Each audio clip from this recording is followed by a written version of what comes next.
And oh God, I'm on the phone. We're live. we're live! Yay! JP or Jacob, take us an intro at least, and then I'll take over, man. What you got? We're live. Yes, we are live once again on a Thursday. This is the Lonely Marks. I'm joined by three lovely gentlemen, and since it's his birthday, we'll go to him first. Well, it's his birthday where he's at. For us, it'll be his birthday tomorrow. So you get 2 days of celebrations. Richie, how's it going? You didn't go to me last week. Bullshit. Yeah, going all right. Birthday. Going okay. It's I don't feel a year older. 34 today. Doing all right. You old fuck, 34. Us 33-year-olds laugh at you. Such a youngster at 37. Such a youngster. You might be going out later today. So should be fun. And think for my actual birthday present later on in a couple of weeks, seeing GCW, so that should be fun. Hey. Nice. All right, nice. And his birthday was last week, so I'll go to him next. Hey. JPO, how's it going? You had enough birthday celebrations all over your damn your channel. Birthday. I wanted the Marks to love me too. Hey, happy to be here. I think we had a fun episode in store for today. Mm-hmm. We do, and the man who came up with the episode because he won the predictions. This is gonna be a fun episode. There's some good stuff here. Yes, Austin, how is it going? Hey, no, it's going good. This we bounced around this mic idea draft, that we're gonna do tonight, and I think that could be fun. Just basing on promo skills. And I wanted us to review a show that I had vague memories of, but I wanted to redo because I've seen it on all these lists of underrated pay-per-views you forgot about or something like that. So I saw it on a lot of those lists, and it ended up being a pretty good show. We'll talk about it. But we'll start out with a couple of quick current news items, just a couple of things that happened this week, really about three kind of big things. Something, Jacob, you bounced around on the thing that's kind of coming out. Edge's final match this week? Question mark? Maybe.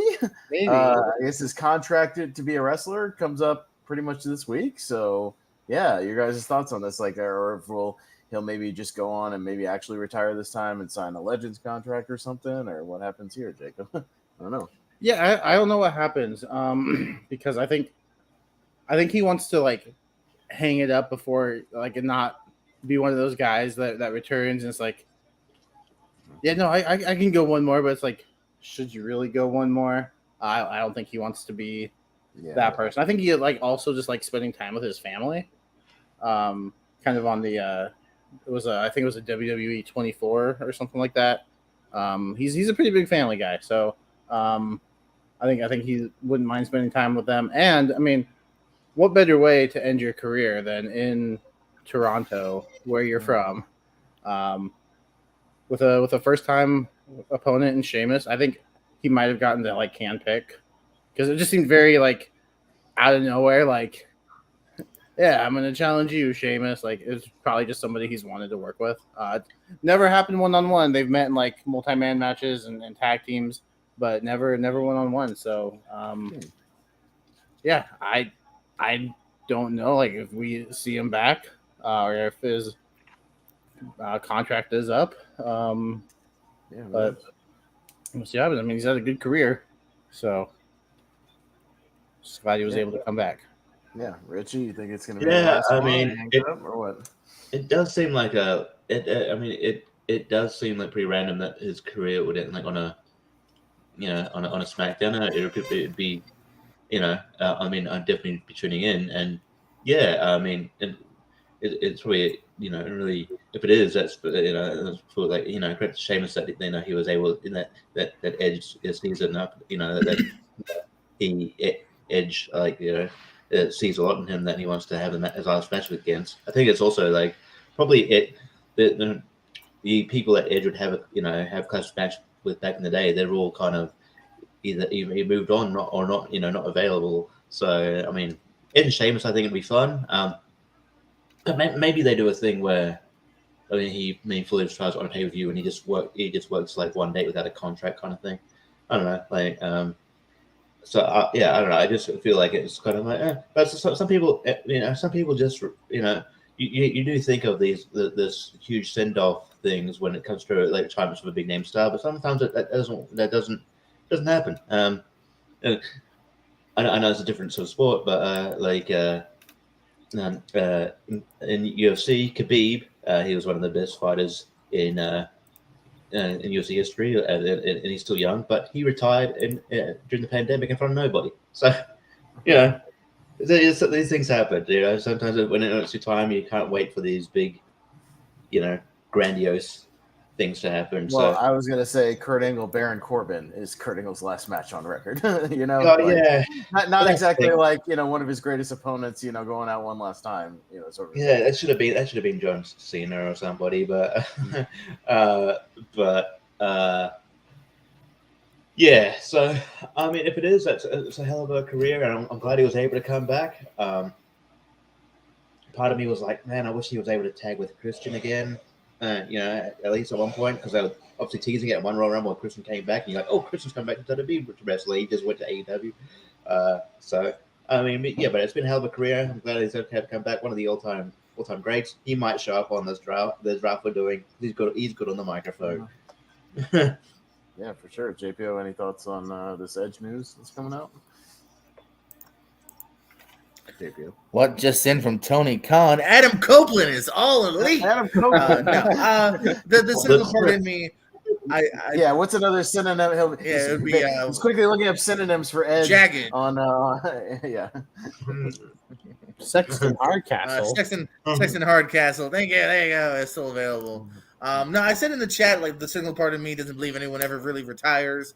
I think there's a good chance that he'll become the next Goldberg in the sense of he'll do Saudis, maybe a Mania, because they are kind of running out of those. You know what I mean? There's no Taker to go back on right now. Goldberg, I think, is done. So, like, I could see them being like, listen, we need that extra little draw. His only match of the year is that Mania, or he does Mania and Crown Jewel or whatever. So, if he's done, though, there's also that kind of hint as well. Because, like you said, the Sheamus thing very much just comes off as, hey, we've never done this. Let's get this done because, I'm wrapping shit up.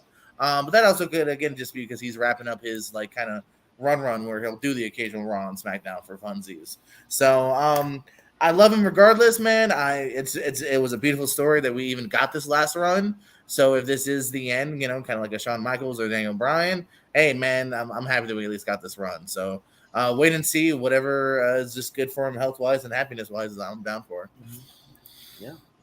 No, totally. So we'll see what happens there. Maybe he'll cut a promo, on SmackDown and talk a little bit about it. I don't know. We'll see.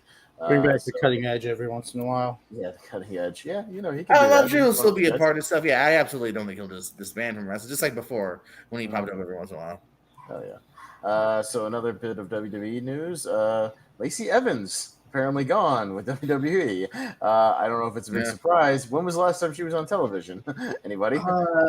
Yeah. I'm not sure. This is not a huge surprise to me. Although it is a surprise because they really liked her at some point. But yeah. Vince did, and maybe because it's no longer Vince. I don't know. Wrestled a dark match back in July. As far as television, you got to go back to June, where she lost to Charlotte in less than 3 minutes. Yeesh. All right. Well. So only about a month or two, but still, yeah. Yeah. Creative has nothing for you. Her last win was a squash match in February, because she was weird too, because like they kept kind of rebooting her just to do the same thing, which is what I thought was always weird. Like there's even that little bit where they were like hyping her as this maybe great baby face. Look at all she's done. She's a vet. She's a mother. And then she came back and I was like, but I'm evil. And it's like, oh, okay. So you just made me care about her for just to be the same shit we saw last time she was there. And I think she was getting a little bit better as a wrestler. From like day one, she was, I believe, just a WWE girl. I don't think she's ever done anything outside of it. But yeah, I was never. Yeah, I'm looking at her now. Yeah, she's never wrestled outside of NXT. So I was never totally into her. Not really against her either. So not to be mean, but like I'm okay with it. I cut off a bit, so I didn't. You froze going like this. Okay. That's why I thought you were done. No. I'm good now. I don't know what happened there. No, I was just saying, I think what happened is that they decided that they didn't know what gimmick to do with her. And like she had a really good video package for like her sort of kind of talking about like her legit experiences, like being a war veteran or whatever. And then like it was a Vince Russo swerve. She's a heel. I was like, what? Like you had you potentially had quite a big baby face in your hand. People would get behind her. And it's like, okay, whatever. And then she had another gimmick. And then, she had another gimmick where it's like Sergeant Slaughter type gimmick. And then Sergeant Slaughter was having, go to her online for being a gimmick. It's like, at least, I mean, I'm not the biggest fan of Lacey Evans, but you know what? At least Lacey Evans served. Sergeant Slaughter, you didn't. Yeah, I don't know. I like the Southern Belle stuff. I think that was, I don't know why they didn't just keep her doing that. Like, that was her best stuff. I think that caught on. I was like, I don't know why they needed to change her gimmick necessarily.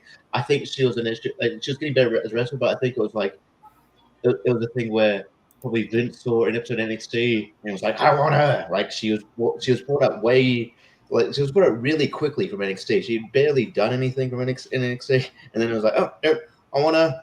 I was like, okay, she barely had a run in NXT before they brought her up. And I mean, sometimes she didn't do herself many favors online. Like, you'd see tweets where she would like question whether like autism was real, ADHD, like she's anti-vaxxer. So there were some things where it was like, yeah.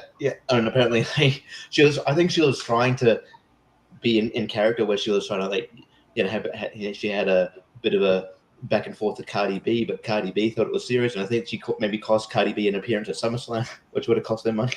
But yeah. So I don't know. I think there was something there that they didn't tap into, but I think it's WWE's fault as well. Much more WWE's fault than her fault, and especially they tried to do that Ric Flair thing where they where she supposedly hooked up with Ric Flair and then and then like apparently no one was comfortable with that storyline, and then she got legit pregnant and had to go. So that was probably a blessing in disguise because then we had to drop that storyline. But yeah, I don't know. I think she was booked poorly. I think they could have. I don't know. I think she had a ceiling. I don't think she was had huge potential or anything. But I think you could have done a lot more with her. Apparently, she might be opening up a diner or something. So maybe she's not going to be doing much wrestling after this. So yeah, I don't know if wrestling. I heard that diner thing too. I don't know if wrestling is a huge passion. Maybe she shows up now and later. I hope she opens the diner in character, like those diners that are purposely mean to you. Oh, like Karen's diner. Yeah, like you grab the wrong fork and Lacey comes over and goes, "No, child, no, that is the dinner. That's the salad fork." They were here for a bit, and then they ran out of business. They ran out of business quickly because it's like once you've been there once, it's like a gimmick can only sustain so long, and it's like it's like if people go for your food. If your food's good. Oh, food's not good. No, that's why. If the food's meh, it's like okay, people are will go for the gimmick. It's like okay, they're not going to show up. So people, so all the Karen's diners are closing, but yeah. I don't think she's someone that she might show up at wrestling, but she might have a decent following outside or anything. Probably she doesn't need wrestling. Sort of like a Mandy Rose. She might show back up in wrestling, but doesn't really need it necessarily. And it's not her first passion. So yeah, good best of luck to her. There was definitely some talent there, but I think it was kind of untapped, and it was WWE's booking that kind of got her. Jacob, any thoughts, or did Richie cover it in his 8 minutes of explanation? She never stuck around long enough for me to care. So I think she's talented, but I just feel like they never gave her time. So maybe she'll go somewhere else. They'll give her time, and I'll care. Yeah, totally. All right, and kind of last thing we'll talk about. We have an updated all-in card for Wembley following this Dynamite. Couple of fresh matches announced, in addition to MJF versus Adam Cole for the world title and FTR versus the Young Bucks. We got four-way for the women's title. Hikaru Shida, Toni Storm, Saraya, and Britt Baker going to face off for the women's title. We got the already mentioned coffin match, Darby Allin and Sting versus Swerve and AR. I guess that Keith Lee Swerve Strickland match, we're never going to get that match. Never have it. It's just okay. Cool. Okay. We just moved on from that and never got that match. All right. But anyways, as we were talking about Chris Jericho and Will Ospreay facing off, but a couple of new things. So we've got a trios match, Kenny Omega Kota Ibushi and Hangman Page taking on Takashita, Jay White, and Juice Robinson, which should be actually pretty damn good match. Lots of crazy stuff in there. And then we also got an announcement of apparently it's not going to be pre-taped from what Brian Alvarez has been saying. Stadium Stampede live. Not pre-taped. No, they are not going to pre-tape it the day before. Okay. So it is going to be as hard to follow, I imagine, as the first Anarchy in Arena that I don't like. So we'll see how this goes, unless they really plan it out and tell the directors in advance what they're going to do. Even then, man, you're gonna have like the great like shit's going on in Section A, and B's gonna also be doing shit. Like I don't know, man, we're gonna miss stuff. Word on the street as of right now, they're not gonna pre-tape it. I don't know if that will change. Maybe when they get there, I don't know. But that is going to be following 12 people is going to be insane if they're running all over the place. So I don't know. Yeah. One thing I pointed out to my friend is like if they do the Stadium Stampede and they go outside at any point, they're going to be fucking freezing because London's cold around this time. This time, yeah. Okay. They fucking brawl out and they're like, "Oh, Jesus Christ, you agree? Let's fucking do this inside." Yeah, shit, goddamn. Oh my God. Let's go in. I'm fine with it not being pre-taped as long as let's get some split screens going. Let's try not to follow too many at once. No, none of these cuts like they did in the first Anarchy match. I think they did better in the second one because while some of it spilled to the outside, like they got it back to the ring. Most of it was back. Yeah, most of it was back in the ring, and that's where the majority of it happened. So I mean, it was like Anarchy in some of the arena, but so as long as they do that, like I think occasionally somewhere. Anarchy somewhere in the arena. I don't know. Maybe they'll change their mind. Maybe they'll have like segments that are pre-taped that they can add in. I don't know. I don't know how they would do that, but maybe they got the pre-tape things where sometimes on the Stadium Stampede you'll see like cameos from random like wrestlers back then. Maybe they got like cameos from old school British wrestlers back then. I don't know I don't know how they work it in. I know there's been a long standing rumor that Nigel McGuinness is trying to get cleared. I don't know how that works, but maybe he factors it. He's one of the other three in the match. Yeah, maybe it could happen. Because as of right now, the one team is fully announced. It's Eddie Kingston, the Lucha Bros, and the Best Friends, Orange Cassidy, Chuck Taylor, and Trent Beretta, versus the current Blackpool Combat Club, sans Bryan Danielson because he's hurt, Moxley, Claudio, and Yuta, and they have to pick 3 other partners to make it 6-on-6. So I almost wish it was just Moxley and Orange Cassidy in a 1-on-1 for the international championship or something. Yeah. I'd rather see Claudio and Orange Cassidy. That too. Good. Like I would all 3. Any 3 of them against Orange Claudio Cassidy. Works great with cruiserweight guys, like in the past, especially on the Indies back in the day. He worked really great. You sold me, yeah. Yeah, so that would be good. And also, apparently, before Brian's injury, he was supposed to get just Bryan Danielson and Kenny Omega in a singles match. Yeah, which would have been. Injuries happen. That Omega Ospreay. Yeah. Yeah. I mean, I don't know.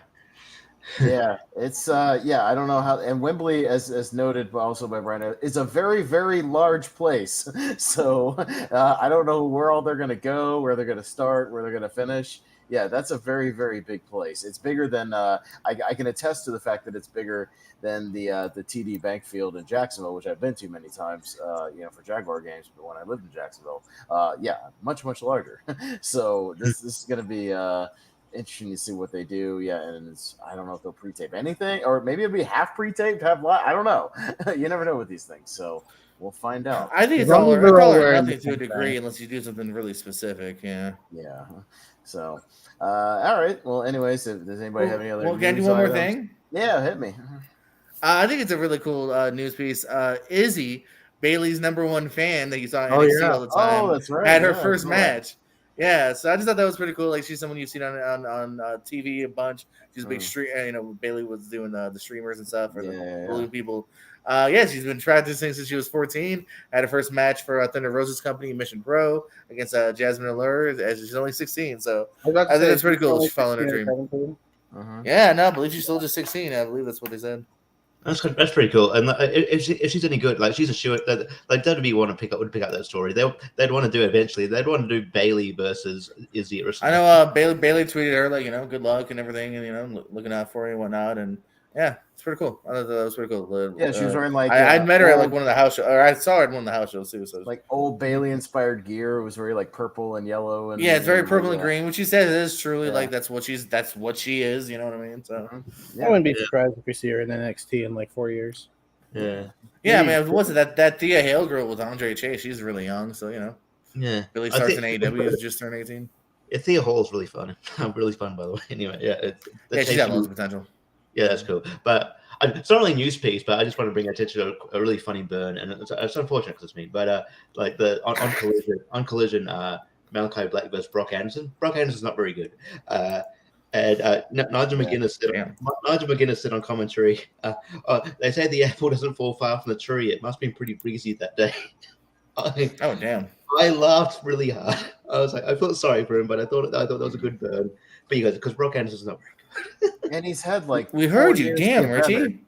Don't dunk on the guy. No, that unfortunately, man, like not to fucking knock the dude even more, but he's the epitome of just what's the word? Nepotism hire. Like, I'm sorry, the dude's not in good shape, has even less personality than Arn.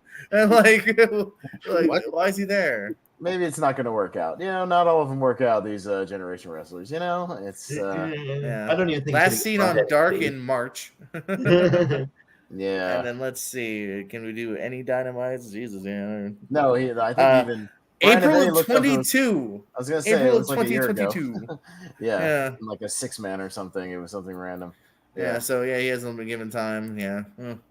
Yeah. I think it was a matter of because they were in North Carolina. I think he was there, and they're like, all right, you're here. Save on flights, save on. You know what I mean? Yeah, I saw him on a AEW Dark match when I went to the Columbia, South Carolina Dynamite taping. Yeah, it wasn't Dynamite. It was one of the Dark matches. He was on there, and yeah, that was it. Crowd pop for Arn, and that was all they popped for, and that was pretty. Yeah. Yeah. No offense. That dude's name's not Anderson. He's on all the shit. He's on all this. Yeah, right. But what do you say we do this on the mic draft? So this is going to be interesting. Yeah, an idea we've had floating around for a little while. It's going to be kind of a mini draft, not as big as our other drafts, because I don't think there's as many options. But but how it's going to work, and we'll spin the wheel here in just a second and see the mic order. But how it's going to work is there going to be 12 picks overall total for each person. We'll do 10 wrestlers, male or female. There will be one manager/valet slot that you will have to fill, and then there will be one backstage interviewer slot to conduct those promos. So if hypothetically you were just drafting based on mic skills alone, not necessarily even their work skills, just their mic skills, promo skills. So that's what we're gonna do. So what I'm gonna do here is I've got a wheel ready to go for us. Got to pull up the right one because I've got 5 picked up. As of right now, I've got 5 going. Okay, this is the right one. Here we go. So yeah. All right, there it is. So we got all of 4 of our names. I'm gonna shuffle it up here, and let's give it a spin and determine this order here. Let's see what we got. Oh man! On his birthday. All right, that was a good priming the wheel spin. Now do the real spin. Finally. All right, so it's gonna be snake draft order. So first, second, third, or fourth. Richie, what do you want? I'll go first. Go first. Okay, Richie. Oh, I heard third. I was like, really? Oh, okay. Yeah, third. That's what I thought. I heard it was like you finally get spun first, and you're going third. What? Yeah. He was so like not used to it. He like choked like third. Shit, no. Well, it's gonna be close. Oh, Mr. Barber, you'll get your next slot here. What would you like? I will go last. Oh, Last. he called you a slut. Damn. You're a wheel slut. That's right. I know you are, but what am I? Yeah, right. Rest in peace, Paul Rubens. All right. Game was rigged. Okay. All right. I'm gonna go third.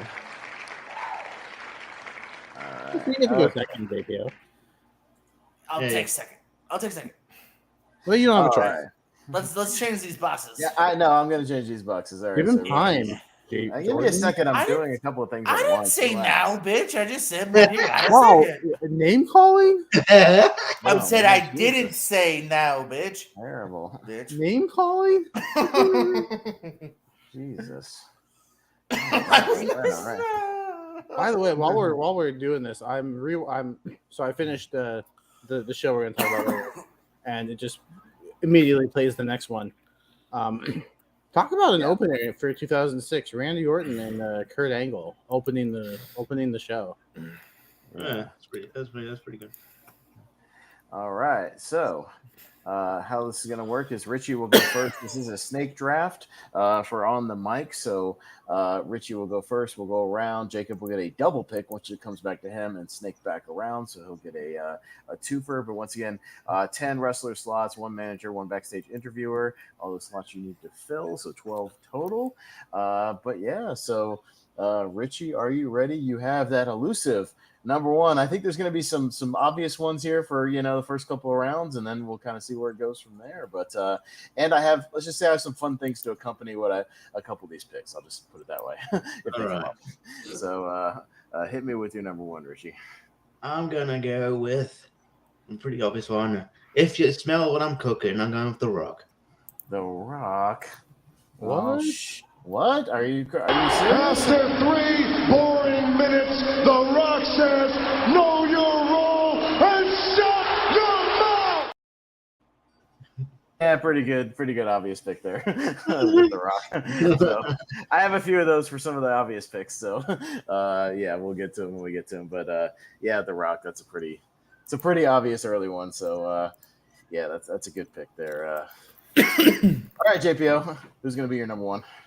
All right, I'm gonna go already use my outside of wrestlers one. I want Paul Heyman. I don't know what else to have him. Okay, he's gonna fill his manager slot first with Paul. Yeah. Heyman. All right. I wanted him.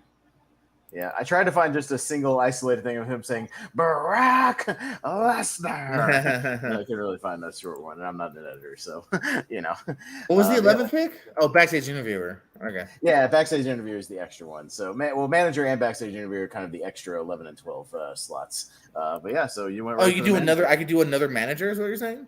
No. Just one manager. No, backstage interviewer for me. Okay. You can get a backstage interviewer now, but that's it. You've already filled your manager slot with Paul Heyman. Paul Heyman is already. Okay, that's what I was double checking. I thought you were saying too. Okay. Yes. So no more managers, unless they are a wrestler that became or manager that became a wrestler. There's probably some loopholes, but yeah, I got some loopholes, but that's basically all right. So I'm gonna go. Well, I got to go with who I think is maybe the best of all time. And I'm going to take the Nature Boy Ric Flair for number 1. With a tear in my eye, he stole my pick. So, yeah, Ric Flair will be my pick. All right. Now, Jacob, there's still a lot of good options still on the table besides The Rock and Ric Flair and Paul Heyman. So, yes, I wanted Paul Heyman, though. That was my first pick. I thought I was going to be the only one going manager first round. Oh, I will go. I'm gonna go with one of my favorite wrestlers of all time, who just happens to be one of the best talkers of all time, as well. And I'm gonna go with Chris Jericho. Chip, you know what? You just made the list. Oh no! Oh, here we go. Taking that pick, you just made the list. Funny enough, 2 people that we just saw might be on my list of potentials. Ooh, that's intriguing. And for my second one, you know what? Give me, and I'm being specific here. I want Mankind. Mankind. Okay, Mankind. So all right. Well, that interview he did with JR. Yeah. Oh, still like one of the best interviews. Well, I mean, realistically, I don't think we're gonna do different characters here. You're taking Mick Foley, essentially. Yeah, but specifically I would because he's done some great Foley stuff. I was going to cheat and say Foley because it encapsulates everything. Well, yeah. Well, yeah, but I'm like specifically for his Mankind work. Like I think as Mankind, I think he was like insane on the mic. Shout out though to like his ECW promos and even some Foley stuff later on. Like, oh, it's so good. Yeah. Well, as Mick Foley, he gave us this job. How does that make you feel? Well, The Rock. It doesn't matter how it makes you feel.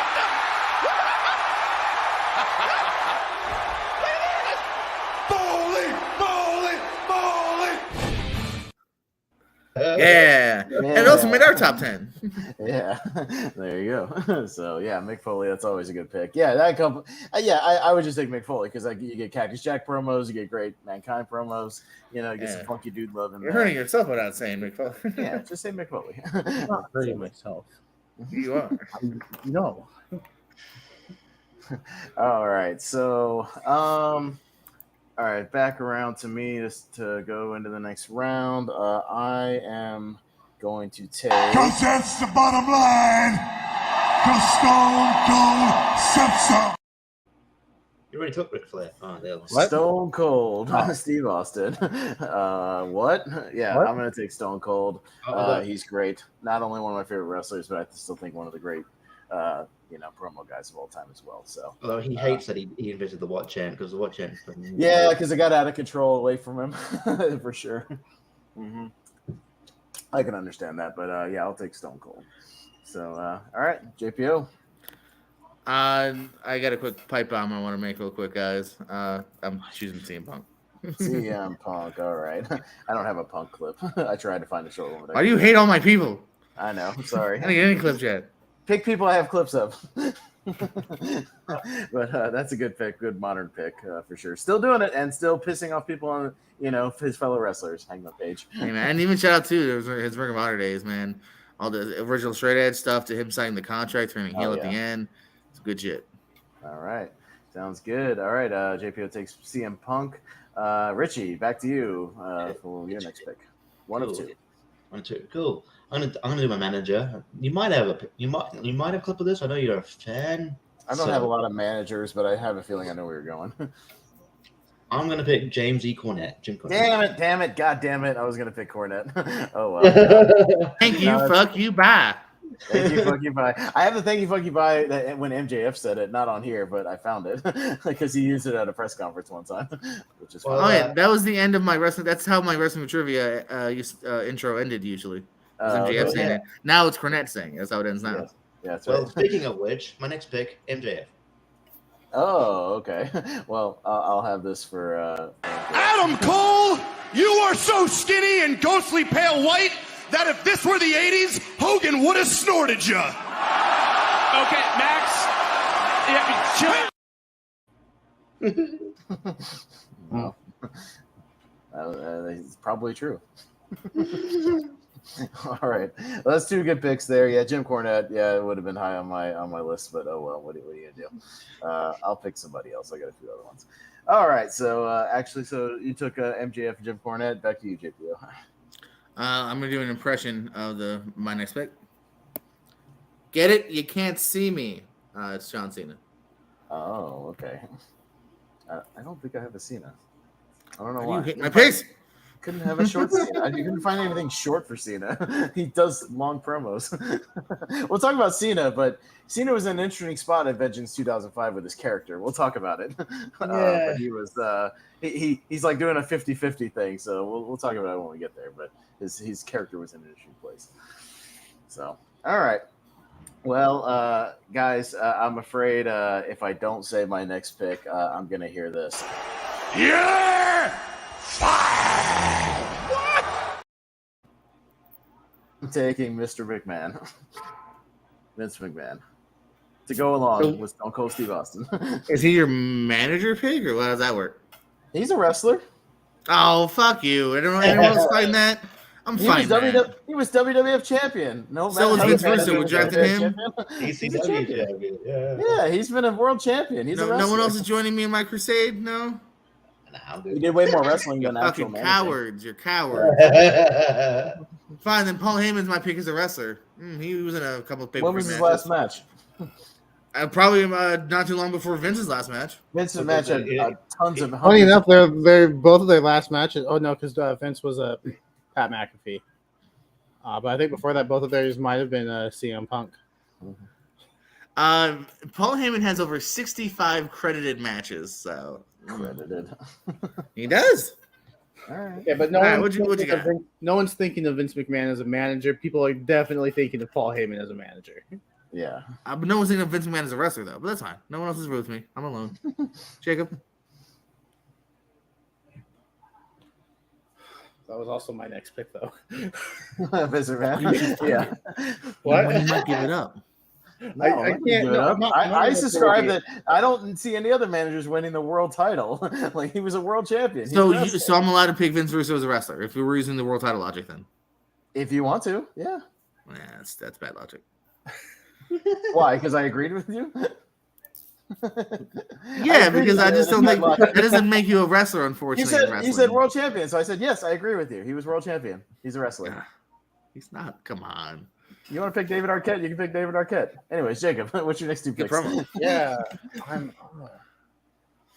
I'm going to take the man MJF wishes he could be. And I'm taking the Miz. Bullshit. Okay. Well, So much better it's than Miz. controversial statement. It's just wrong, not controversial. It's not wrong. Miz is a good pick, though, by the way, for the record. Yeah. I like the Miz more as a promo guy than a wrestler. I'll say that for this purposes of this draft. Yeah, that's why he's going third in this draft. Yeah. Right. Oh no, I agree. I had him on my list. Like he's definitely higher in this draft than like a workhorse draft. So that's.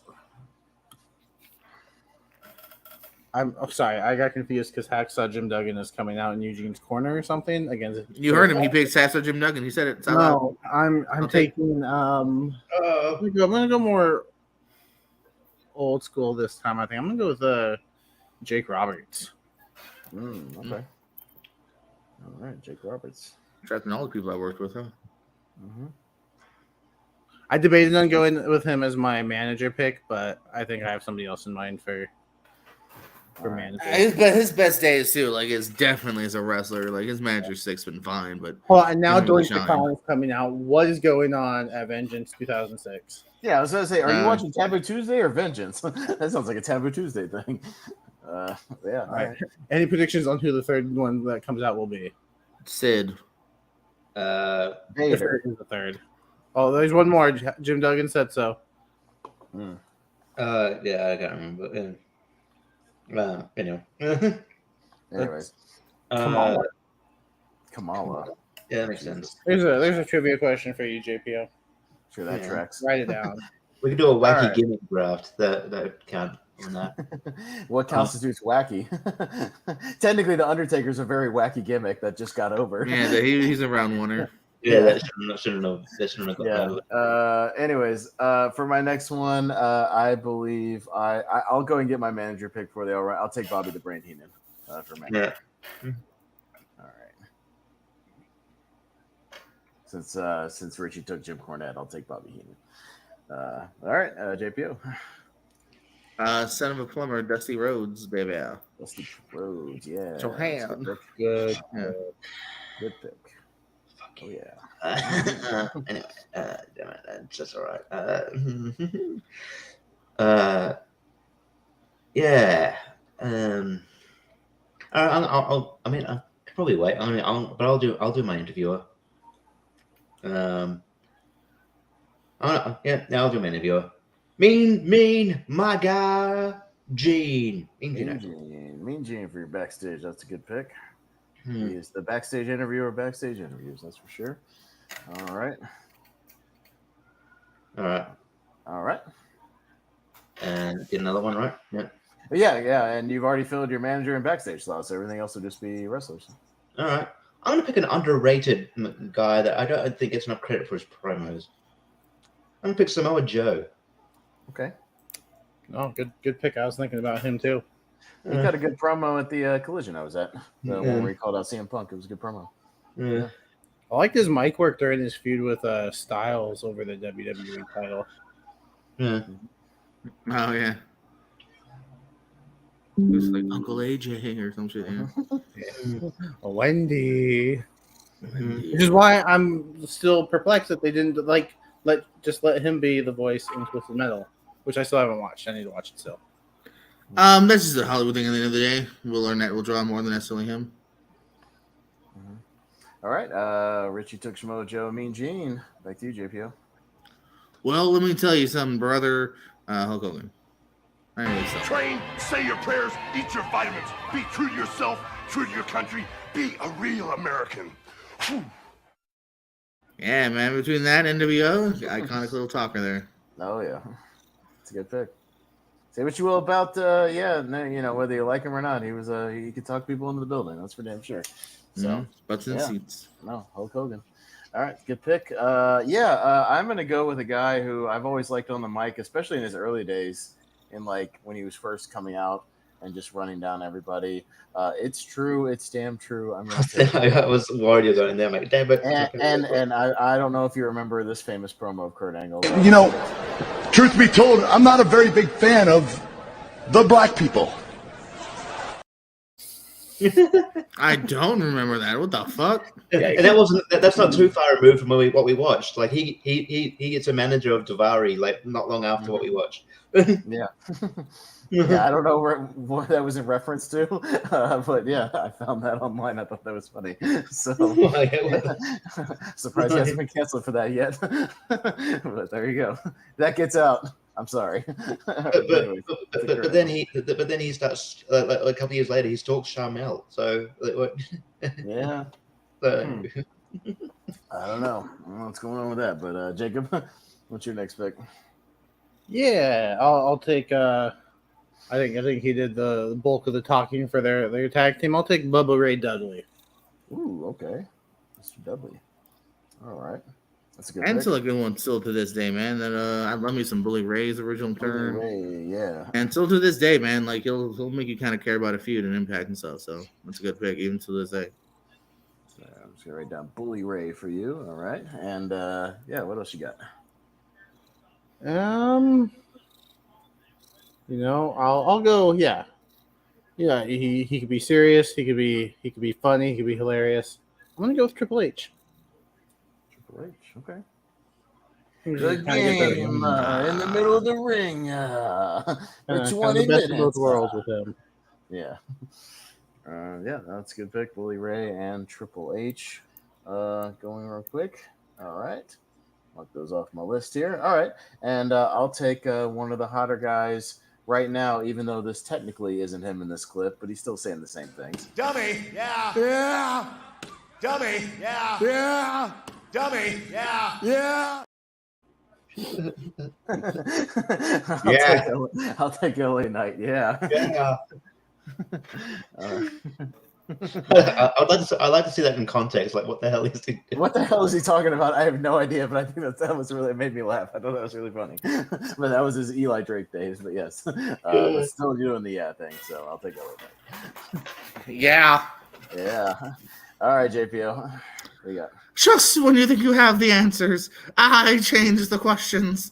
Rowdy Piper, baby. Ooh, all right. That's a good pick. Good. Yeah, man. The 80s fucking Piper man's the fucking best. Oh, yeah. I love him. Oh, yeah. Rock the guy with the machine gun. Oh, his WCW promos on Nitro in like 97 are some of the weirdest. Like, he loses his track like halfway through. He'll forget what he's talking about. It'd just be like, what is he he'll forget the storyline he's involved in and just start talking about something else. They're great. So yeah. I also love I saw the clip the other day of like Bill Maher, I think it is, like trying to say wrestling's fake, and he like lowers his pants and he's like showing him half his ass. My metal hip. Still hip. Yeah. Stabbed here, and here. Yeah, right. That's a good. All right, Roddy Piper, for your fifth wrestler, and you've gotten one manager already. Richie, back to you. Lots of wrestler picks left for you. All right, I'm gonna pick a woman now, and I'm gonna she doesn't get enough credit for being a great promo. It's no wonder she got gelled so well with another great promo that's already been picked. I'm gonna go AJ Lee. Okay. She was a great promo. Okay. Yeah. No, that works. Hey, AJ Lee. All right. And going into the next round, what's your next pick? Again, another great promo. I'm going to pick Shawn Michaels. Okay. All right. Shawn Michaels and AJ Lee. Sounds good, JPO. I'm happy to pick this guy because not only is he still a great storyteller in AEW, this is also for some of the stuff that he cut on the Indies. Eddie Kingston, I would like to have on my roster. Again, man, he comes off as authentic and he knows how to make you care. And like I said, he's been doing that shit literally since like the early even like the mid 2000s actually, or so. So, yeah, Eddie Kingston's a good pick. Yeah, those promos. He's cutting when he's just sitting down in a chair backstage, just cutting promos on people. Yeah, good stuff. man. I like it. Yeah, man, cut a promo. Well, it's funny you brought up Eddie Kingston. I'm sure he's a fan of the next guy I'm going to take, who always cut very believable promos when he didn't like you. I'm going to take New Jack because go look up his ECW promos. They are fantastic. He cut them in subways, just on the streets or whatever. There's some really good stuff. The old Smoky Mountain Wrestling promos, where he just be clowning on white people in the South. Really good stuff. So, yeah, I'll take New Jack. Jacob. Yeah, I think I'm gonna stick with a tag team guy, and I'm gonna go with the Road Dogg. Road Dogg. Yeah. All right. D-O-double-G. All right. Sounds good. All right. You've got 3 more wrestling slots, a manager, and a backstage interviewer slot, Jacob. So I figured I'll save my manager for the last one because I'm the only one that... You're the only one that hasn't taken one, so you can take your pick of anybody that's left in wrestling history. Yeah. Yeah. Well, I think for backstage interviewer, I'm gonna go with Michael Cole. Okay. I think Geeky Michael Cole from like Geeky Michael Cole. Yeah, it wasn't. It took all the insults and yeah, just yeah. EX giving him wedgies in the shower. Speaking of geeky interviewers, my God, was Todd Grisham such a fucking geek on Vengeance 2005? My God, he was the biggest dork. He might be dorkier than Michael Cole, like in his day. Oh my God, was he a dork? That show. We'll talk about it, but my God, he was a dork. But yeah, and on the next night on Raw too, he was a dork. Star of Creed 3, Todd Grisham. Todd Grisham. Yeah. And hates wrestling. True fact. Does he? Oh, really? Yeah, I had my buddy was buddies with him. He's like, "Hey, you like wrestling? Let's call Todd Grisham." And we talked to him on the way up to a comedy show one time. And he was like, "Wrestling? Yeah, that sounds retarded." He hated it. We didn't draft Brian Kelly, aka Brian Saxton. No, we were not going to take him. Fort Myers. Saxton, we used to roll around Florida back in the day. He was a ring announcer, so sometimes. But anyways, can I draft Blake Chadwick? Does he do backstage interviews? Ooh, a ring announcer might have been something fun. Ooh, I've done it twice. Can I draft me? Draft yourself? Hell yeah. Draft 2 managers? I also got fired from backstage interviewing one time because like another producer came in and I was like, "This dude's too fucking tall. You can't do it." And I was like, "God damn you! I can stretch my legs. I can get shorter. Put him on a box. I want the job." Yeah. Don't worry. We'll get into it. It was obviously Justin Roberts' first time doing ring announcing too. Oh no, I had notes about Justin Roberts being the ring announcer, and I looked it up, and it was very early Justin Roberts, so he was doing other things. We'll talk about it. I'm going to take my backstage interviewer, and I'm going to take kind of one of the current ones for AEW. I'm going to take Tony Schiavone, and obviously one of the ones for WCW back in the day. So Nick Schiavone to be my backstage. All right. Back to you, JPO. You know what we say, y'all got to keep it in the family. My cousin Kevin Owens, good promo brother. Again, going back to even his indie days in Ring of Honor, some great promos there. I mean, that's really partly what got him over. He's a great wrestler as well, but I think it's that personality, it's that promo that got him in there. It's what got him the match with Stone Cold. Fun build up to that. Yeah, good talk. Mm-hmm. All right. So, all right. Kevin Owens there. Good pick.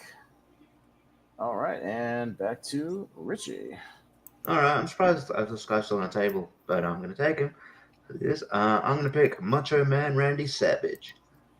Ooh, I might have something for that.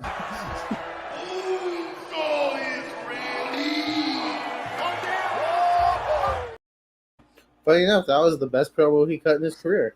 Yeah, probably. Or the most coherent one he ever did in his Bones career. says I like how they bro. But and also I'm gonna go down to AEW. A guy who's probably better known for just more promos and his character work. I'm going Danhausen. Danhausen. All right. Okay. Fair enough. Fair enough. All right. Danhausen. Cool. All right. Danhausen's not a bad pick. All right. Dan, those are your. All right. That was your number 7. You got 3 more wrestlers, Richie, just for the next round there. But yeah. So back to JPO.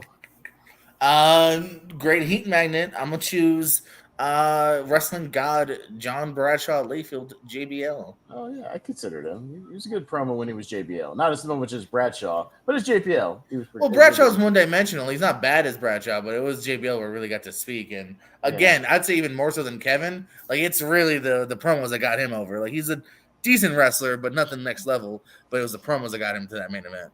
Mm-hmm. I kept him there for a little bit. All right, JBL. Sounds good. All right. So I'm gonna take for my next one. Let's see.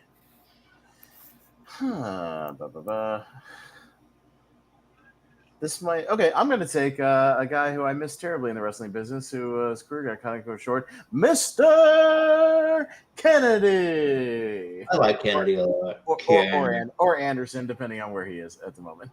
So yeah. I think he's actually doing ring announcing. Believe it or not, he'd be great at ring announcing. Yeah, I saw a clip of him maybe from a couple of years ago doing like ring announcing for a boxing thing. I hope he does like the reach, and then like the company's like, we don't have that. Just fucking tickets over here.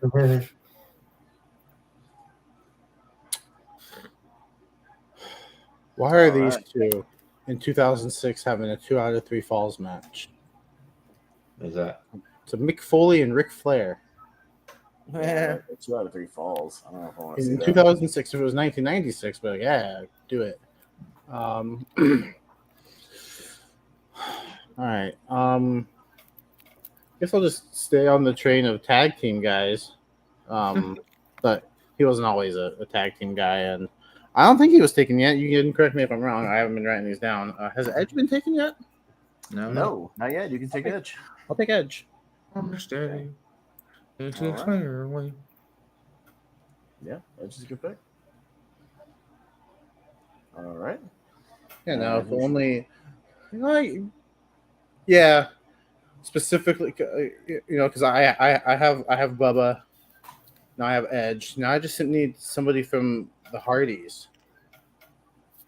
So and who can say they didn't like broken Matt Hardy? Okay. Jim Cornette. Besides Jim Cornette's wrong. Broken Matt Hardy is a treasure. Wonderful. Oh yeah. Ah, yes. Great. All right. Sounds good. So you took Edge and Matt Hardy, who we'll talk about on Vengeance, because that factors in too. Because there was something with them going on around the same time as Vengeance, but we'll get into it. All right. So I've got 3 more wrestling slots left. Let's see. Sorry, Mick Foley just tried to throw a trash can lid and a sign into the ring, and they bounced off the ropes both times. All right. Well, I still have 2 more clips left, so I'll take at least one of the clips, and I'll let him speak for me. So. If I can be serious for a minute, without being interrupted.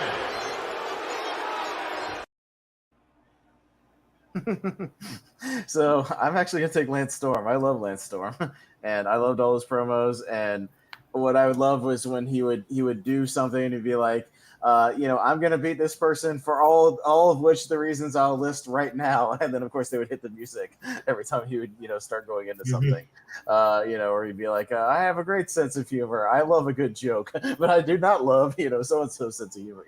I think he had a great way of delivering promos. So I'm gonna take Lance Storm. All right, JBO. Alrighty, let's see. And you got 2 wrestlers and a backstage to go. Yeah, no doubt ski. Not a little bit of this last run, but I'm gonna go with this because based on that real first run, I want Bray Wyatt. Oh, man, I was about to I was about to do it. God damn it. Really interesting, unique kind of promos too for the time, and yeah. Yeah, All right. no, that's a good pick. Bray Wyatt. All right, and Richie. All You right. got all 3 wrestler slots is what you have left. All right. I'll go another woman. There's a lot left. Ding dong. I'm gonna go Bailey. Bailey's really good at promos. It's really funny. Okay. Sure.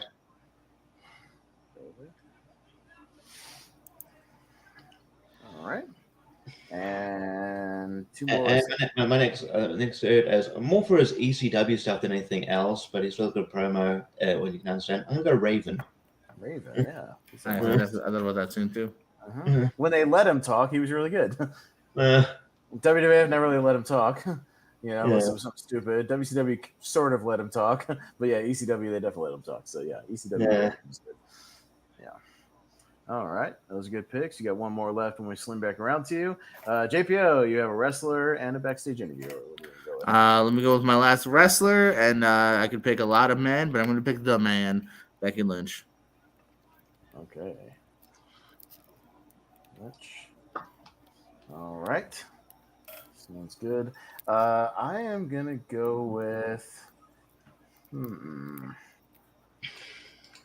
going to go a little more old school with mine, and he's not as well known in WWE for his talking, but back in Memphis, he was really great. I'm going to take Jerry the King Lawler. He got great promos back in the day. He was really good.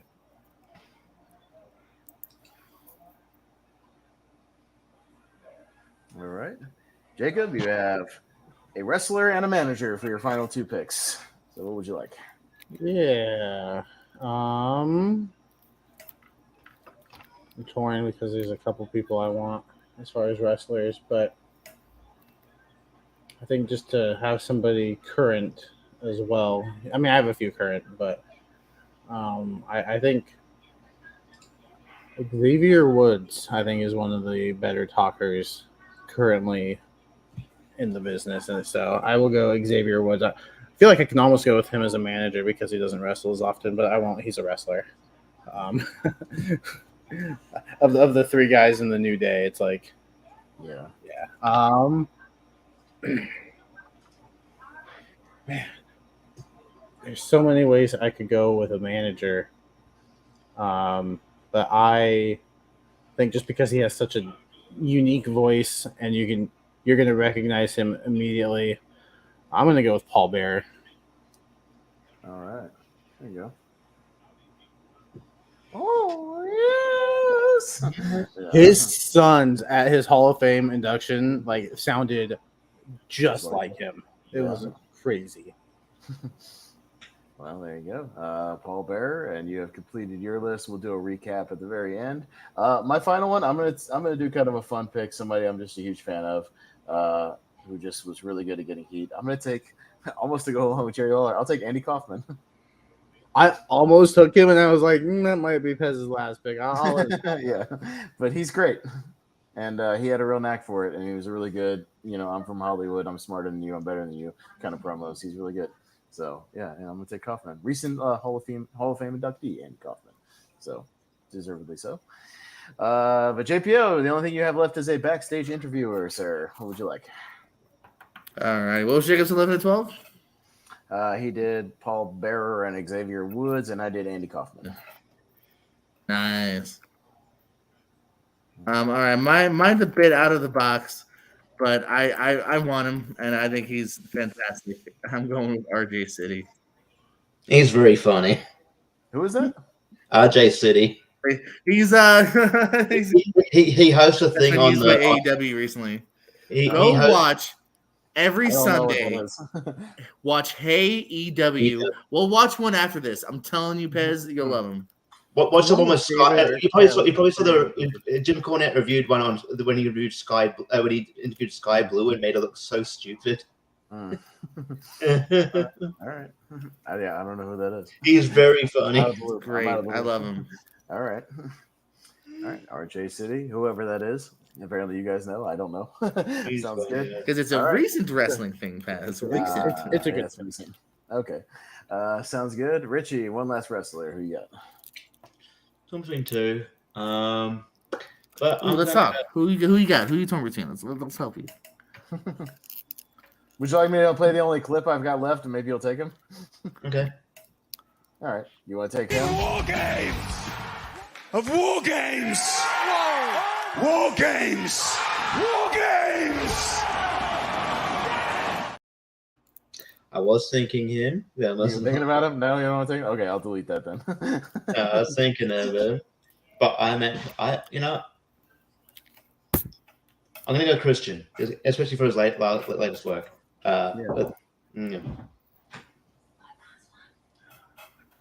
Yeah, that collision thing he cut You recently. got a promo on it right now. With the where he kicked the daughter out of the promo, like that was funny. And said, Yeah. No, you can't touch the belt. You didn't earn Did this. you win this belt? Did you earn it? No. and then he goes, "Hey, security, she's not She doesn't security." have credentials. Get her out of here. That's so funny. Yeah, no, that was funny. We were all laughing. It was a good time. All right, there you go. So that is the draft. Richie overall took The Rock, MJF, Samoa Joe, AJ Lee, Shawn Michaels, Randy Savage, Danhausen, Bailey, Raven, Christian, Jim Cornette, and Mean Gene. JPO took CM Punk, John Cena, Dusty Rhodes, Hulk Hogan, Roddy Piper, Eddie Kingston, Kevin Owens, JBL, Bray Wyatt, Becky Lynch, Paul Heyman, and RJ City. I took for myself Ric Flair, Stone Cold Steve Austin, Vince McMahon, Kurt Angle, LA Knight, New Jack, Mr. Kennedy, Lance Storm, Jerry Lawler, Andy Kaufman, Bobby Heenan, and Tony Schiavone. And Mr. Barber, you chose Chris Jericho, Mick Foley, The Miz, Jake Roberts, Bully Ray, Triple H, Road Dogg, Edge, Matt Hardy, Xavier Woods, Paul Bearer, and Michael Cole. So there you go. I do have kind of a big list here for anybody that anyone wanted to consider. I have on this list Arn Anderson, Terry Funk, Shane Douglas was good in ECW. He was good. Somebody who we saw on Vengeance, The Godfather, I thought was fun for a mid-card guy. Pretty good on the mic. Regal, as we played. Booker T. Don Callis, if somebody want to pick him as a manager. He's a pretty good manager. Good talker. Bischoff, depending on what era. Bret Hart. Randy Orton. Eddie Guerrero, especially as like Latino Heat. I really liked him. Jimmy Hart. Carlito, who we saw on Vengeance, really good on the mic. Stevie Richards, even Batista to a degree when he was. I don't give a shit, Batista. He was a lot of fun. Yeah. So, good stuff. The only other one, the ones I had honorable mentions. Yeah. The ones I had honorable mentions were like the two I was torn between. Taz, he's good. He was good, and John Moxley's good on the microphone. So the other wrestler I was between Xavier Woods and either one of the Usos. Probably Jay, I think. It's like I feel like if you're going to draft one of the Usos, you got to draft the other because they kind of do that back and forth thing. Yeah. I agree with Terry Funk, who's on my list. Randy Orton, Seth Rollins, I like him. Roman Reigns is really coming to his own. Charlotte, and then a little more old school. Rick Rude really got his heat. And Michael Hayes, man, look up some Michael Hayes stuff, or even his last good one with Edge. He's really good. Yeah, he's good. You could have also taken Doc Hendricks for a backstage interviewer. Michael Hayes. Doc did some backstage interviewing for a little while. Richie, any other honorable mentions that haven't been mentioned here? Anybody? No, just no. He did it already. I did. You did Taz, but I said Taz and John Moxley. And then pretty much those particular. John Moxley, as long as he watches his language on television, doesn't get in trouble. Doesn't get in trouble. Ethan Page is a good promo. He is, yes. Yeah. So like that. Him. So that's what I'm thinking about in the moment. Yeah, probably then. Ricky Starks. The promo. Yeah. All right. Cool. We'll wrap that up. That was a good little draft there with our mic skills, and we'll move on to the other pick I have for time. Vengeance 2005. So yeah, again, a show I wanted to revisit. I remember watching this once it got started. This was one of my Hooters watches back in the day. So you go to Hooters, they would show the pay-per-views and get some food and hang out and watch the pay-per-views. A lot of 2005 pay-per-views, like Taboo Tuesday this year, Unforgiven this year. A lot of those I saw at my Hooters locally, but it was a good time. We'll get into this one. It was June 26, 2005 from Las Vegas. As we mentioned earlier, this was very early Justin Roberts, who I noted, current EC or AEW, ring announcer Justin Roberts, and I believe this is one of his first pay-per-views. You could tell he was very nervous, very, very nervous out there. He didn't have the same. He didn't have the same cadence. He was just like, he's still working it out. Still working it out. Not quite the Justin Roberts you remember, but still, hey, it's fun to note on these older shows who is still active and where, as we'll talk about throughout the show, kind of who's still wrestling, who's where, that sort of thing. So a little bit of backstory into this show. They were doing draft lotteries around this time. John Cena was famously the first Raw draft lottery pick, so he came from SmackDown to Raw and did Chris Jericho's highlight reel. It was revealed on there, kind of a big moment on that one. So he is over here. So currently on the show in particular, we have both champions on Raw. So they were without a champion for a couple of weeks, as Batista was World Heavyweight Champion at this time, and then the WWE champion gets drafted. But Batista would soon get drafted after this. Down, so it was very obvious that one of them was going to go to Smack. The world champion was going to go to SmackDown. Kind of had to, that never made sense to me. Like storyline wise, obviously it makes sense, but it never made sense. Like if you're trying to, make it seem real, like why Batista wouldn't be the second pick. Mm-hmm. Like once you draft the champions of each one, first, if they were on your opposite show, because they're the big star, unless your champion sucks. I don't know if anybody would draft JBL if he was the champion, but draft Batista. That's a good pick. He would soon be on SmackDown and be kind of the top guy over there right after the show. But he had to finish up his feud with Triple H, obviously, that we'll get to. That's kind of. We'll talk about the individual stories going into the actual thing, but we first had our opening matchup for the Intercontinental title, Carlito versus Shelton Benjamin, two guys who are still active, still wrestling, and two guys who really should still be on WWE, in my opinion, because they're still really good, and WWE could benefit from two guys like that, especially Carlito, as we talked about. Carlito's shredded and jacked and looks great, and he'd be a great veteran. There was some crowd was pretty good tonight.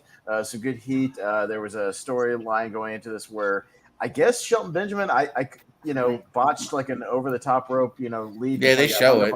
They show it and then splatted pretty hard on the floor on a Raw. So they kind of play into that for this match. But 12:47, Carlito wins when he stinger splashed his own head into the exposed turnbuckle that Carlito had exposed and gets rolled up for the win. But we'll go around the horn. Jacob, what do you think of this one right here? Solid opener, two guys who, you put them together, they're gonna, I think at the least put on a decent match. I think they work well together. They worked so well together that at Vengeance 2006, they said, "Hey, let's do it again, but we'll add John Morrison in the mix." So and for the Intercontinental title still. So obviously the two of them were hanging around that IC picture for quite some time. I think especially 2005, where Shelton was still doing all these. He's going off the top rope. He's a little more agile than 18 years later. So a good opener, way to get the crowd going. I think the crowd was into it. So I think it was a solid way to open the show. Yeah, JPO, any thoughts on this opener here? Yeah, I don't think I've ever seen this pay-per-view. If I did, it's like once when it first happened, because I feel like I skipped a lot around this year. I knew we were up to a good time because this is a good time for the IC title. Them, Morrison, Christian a little bit. So I knew it would be a pretty good match. This is kind of prime Carlito. His first couple of years, I think, was a little rough, but he's starting to really get into a groove at this point here.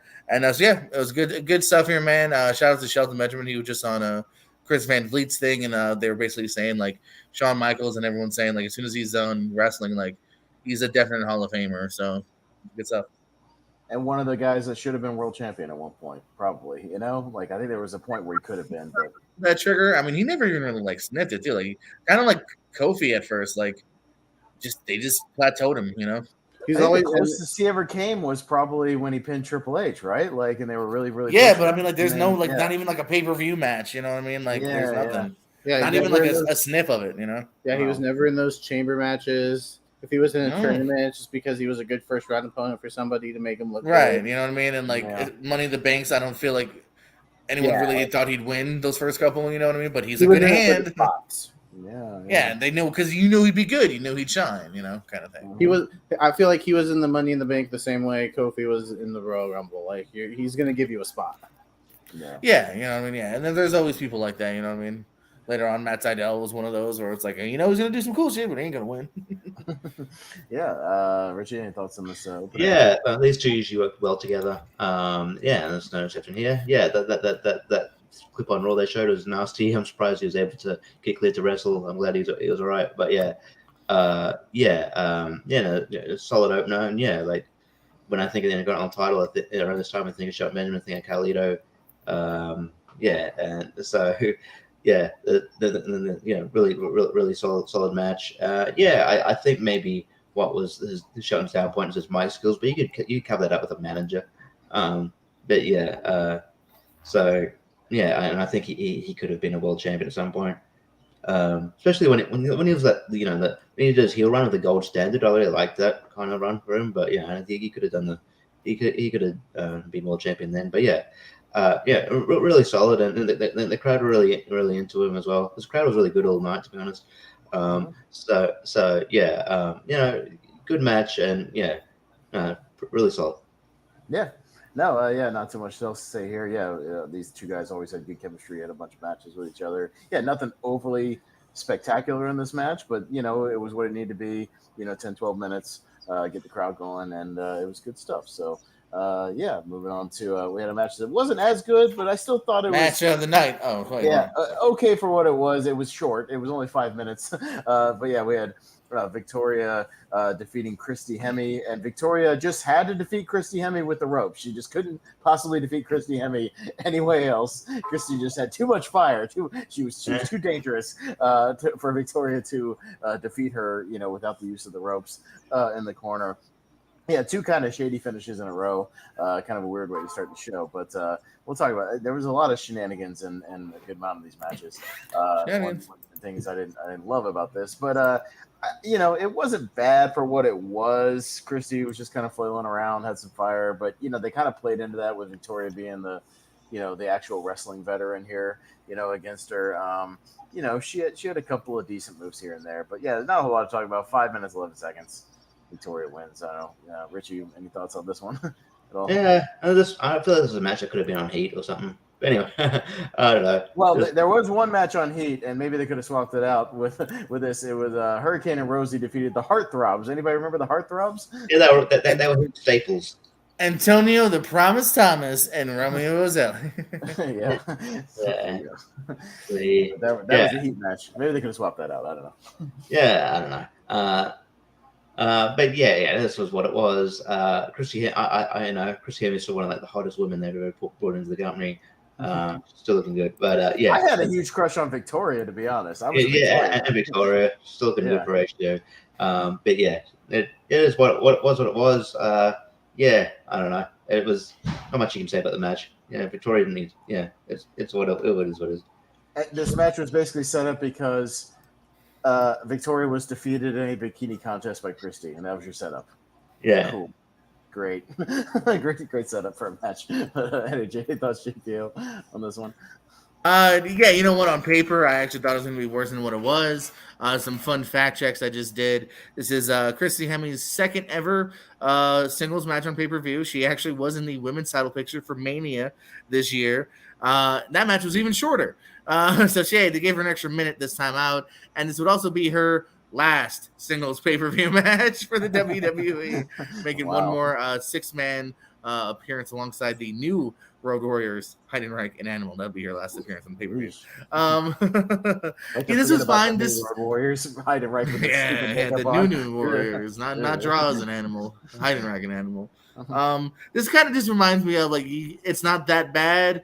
It's a good 5 minute, you know what I mean, heel and kind of bringing her down some fire. Reminds me of probably where Chris Hemme is on the the green level. Like, yeah, this makes sense. Oh, another fun fact check. I forgot what number it was, but they did at least like 15 house shows together too. Like these two fucking did the loop before this pay-per-view match, man. Like it's literally just like house show. Rehearse the shit out of one-on-one. this So yeah, you guarantee. Yeah, exactly. Like just think about that. Like again, I'm looking at it right now. We're at 1, 2, 3, 4, 5, 6, 7, 8, 9, 10, 11, at least 14 matches.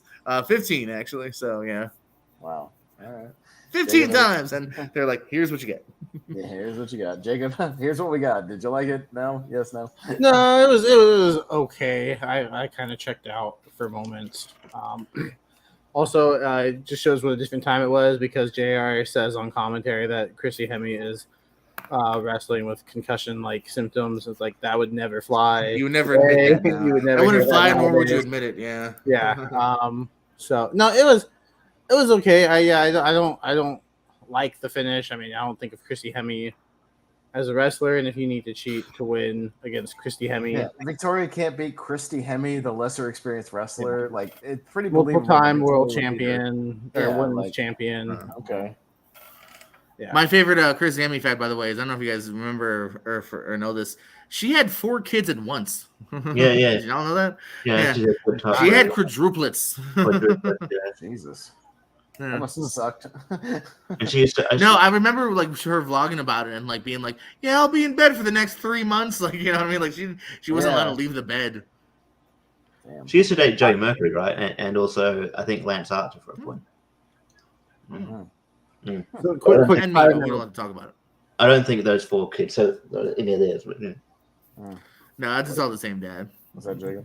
Quick side note: if you liked the Carlito Benjamin match from this pay-per-view, go check out the Triple Threat from 2006 because it is just a step above. It's fantastic.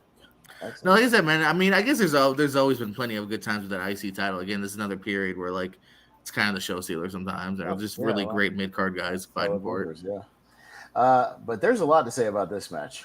Oh god. So, Kane defeats Edge. There's way more to talk about stuff surrounding the match than the actual match, I think. Because boy, did I not that I forgot about this, but I forgot how convoluted this whole thing was.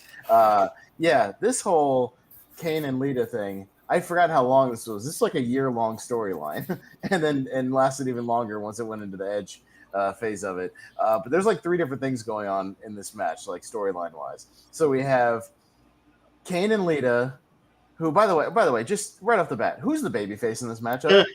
Here's the thing. This is why it's so confusing. All right, so the whole story: Lita gets false pregnant because Kane kidnapped Lita, and Yes. and it's heavily implied he sexually assaulted Lita, right? Mhm. That's how Yeah, he no more or less raped her for that had the kid. And impregnated her. Yes, forcibly. impregnated her. They lose the kid because Snitsky hits Kane from behind, and then all of a sudden that makes Hey, that Kane- wasn't his fault. Okay, to be that fair. wasn't his fault, but that makes Snitsky a heel, even though he did it on accident, Yeah. and Kane a baby face, and now Lita's a heel for getting out of a marriage he was forced into, Mhm. and escaping a marriage, escaping a marriage that wasn't going to go anywhere but trouble. So yeah, so she's a heel, and yeah, so it's all convoluted, and that the crowd that was painted by the crowd too, because they didn't really give a shit about Kane for the most part. They were just chanting, "You screwed Matt, and you're a crackle." It was Yeah, one of the And- rare and- WWE crackle appearances. Yeah, and Edge is the heel for being a heroic guy that secretly behind their back allowed Lita to escape this psychotic marriage and this monster, and is now protecting her from this psycho. But he's the heel, I guess. Yeah, he's the baby Yeah. face I of this whole thing. Like what? I thought they were saying cracker. No, they're saying crack. I thought they were They calling were it a just cracker. I was They like, were that's an really old ECW peckish. chant. Where's Yeah. the crackers? Yeah. That almost reminds like I'd love to get your guys' opinion on this. Like sometimes, Jacob and Richard might know what I'm talking about. Who am I supposed to care about in the Chris Jericho Don Callis thing going on? Because like it's Jericho Appreciation Society, a heel group breaking up, but it's their heels because the heel might go to another heel. So I'm supposed to care about the other heels because the heel is not being loyal to the other heels. Like it's just really weird story. And then this week they had the whole other chapter of like, oh, but the heel was going to betray him. So now I'm supposed to be. I don't know. The heel was going to betray the when you try heel, to so blend that's it. a heel. So now he's a Yeah, heel? I'm like, Yeah, I don't what? care that they're leaving Jericho, and it's like, oh, he's going with a different heel now. Like, I don't know. He's going to They're trying to when you blend it, sometimes it doesn't work, and this is a good. And the only one we wanted to see leave is like, I'm not walking out on you, and so if you. Yeah, and then he kind of bitched out, which did not make him like, look good. It just made him look kind of weak. But no, Sammy, we want you to leave him. Like, yeah, I thought that was gonna be like a solid. So, face by the way, and a note to this. So, I watched the Raw after Vengeance just to see kind of where the storylines go or how they wrapped up a few things, whatever. So, there's a match the next night where it's supposed to be a tag match and ends up being a singles match. It's supposed to be Edge and Snitsky versus Kane and eventually the Big Show, who is revealed to be another lottery pick, and he comes to Raw from SmackDown. But it ends up being Kane and Edge run off into the crowd and chase each other, whatever. So it ends up just being Big Show versus Snitsky. Yay! Anyways, yeah, not a great match, but it was short. But it was only 3 minutes. But anyways, so Edge and Lita are running from Kane, and then it cuts backstage after the match where they're like in the hallway, and they get to the locker room. And Edge goes, okay, yeah, go get your bag real quick. Like, I'll wait out here and keep an eye out. Like, go get your bag real quick and we'll get out of here, whatever. She's like, okay, I'll go get my shit. And I'll keep a lookout. Goes in there. She's packing up her stuff. There's like a mirror in there. And then she sees Kane is already in the locker room, in the women's locker room. And grabs Lita by her hair, sits her down in a chair, chokes her around the throat, and goes, I will choke the very last breath out of you until you're dead. And he goes, but instead, I'm going to make your life a living hell. He's the babyface. Yay? Yay, the rapist. Yay, the guy who wants to kill the woman. He's the babyface? Again, what a weird time at WWE. Yeah, yay. He's going to murder a female who's helpless. And Edge is the bad guy because he's trying to protect her from this psychotic serial killer. Weird. Yeah, I think that's why, like, I'm kind of like, the match itself is kind of all right, but I'm very cold to, like be invested. Well, even the match is like most of the match is Kane, babyface, and Peril. The 7-foot monster is, and eventually overcomes the 3-on-1 odds against him, as it's really Edge, Lita, and Snitsky versus Kane, and he overcomes the odds. Yay, the babyface! Just a weird. Again, the match itself is whatever. It's fine. Like, both these guys are vets. Like, they do okay. Crowd gets into the last thing when he finally overcomes the odds, like I said, and then choke slams Edge for the win. But, like, just everything surrounding it is almost more interesting than the thing. Just a weird time. Yeah, the Matt Hardy stuff was online. People kind of knew about it, hence the We Want Matt chance and all this stuff. Would kind of eventually lead to that awkward SummerSlam match. That SummerSlam match is weird. Really a weird match because it's like, I don't know. They're doing like half shoot, half work. Like it's really really odd. Like it ended up. These two kept fighting for a while too. Because I thought they did more pay-per-views together. Yeah. But they're just attached on Raw for a while. Like they end up having a cage match and a stretcher match, and like this thing goes on for a minute. Well, and I also wondered. I watched the Raw. I wondered if it was the one where Matt Hardy showed up when he jumped the rail and like plugged Ring of Honor, and like it wasn't. I guess it was a couple weeks later. Dude, Indie Mark Ring of Honor me fucking popped the heart. Oh no, I remember watching it live, going like, I watch Ring of Honor. I know what that is. Yeah, you and me both. I'm like, Dad, he's in Ring of Honor. It's the thing I watch on DVD. He's gonna go face Christopher Daniels in Ring of Honor. Yay! Yeah.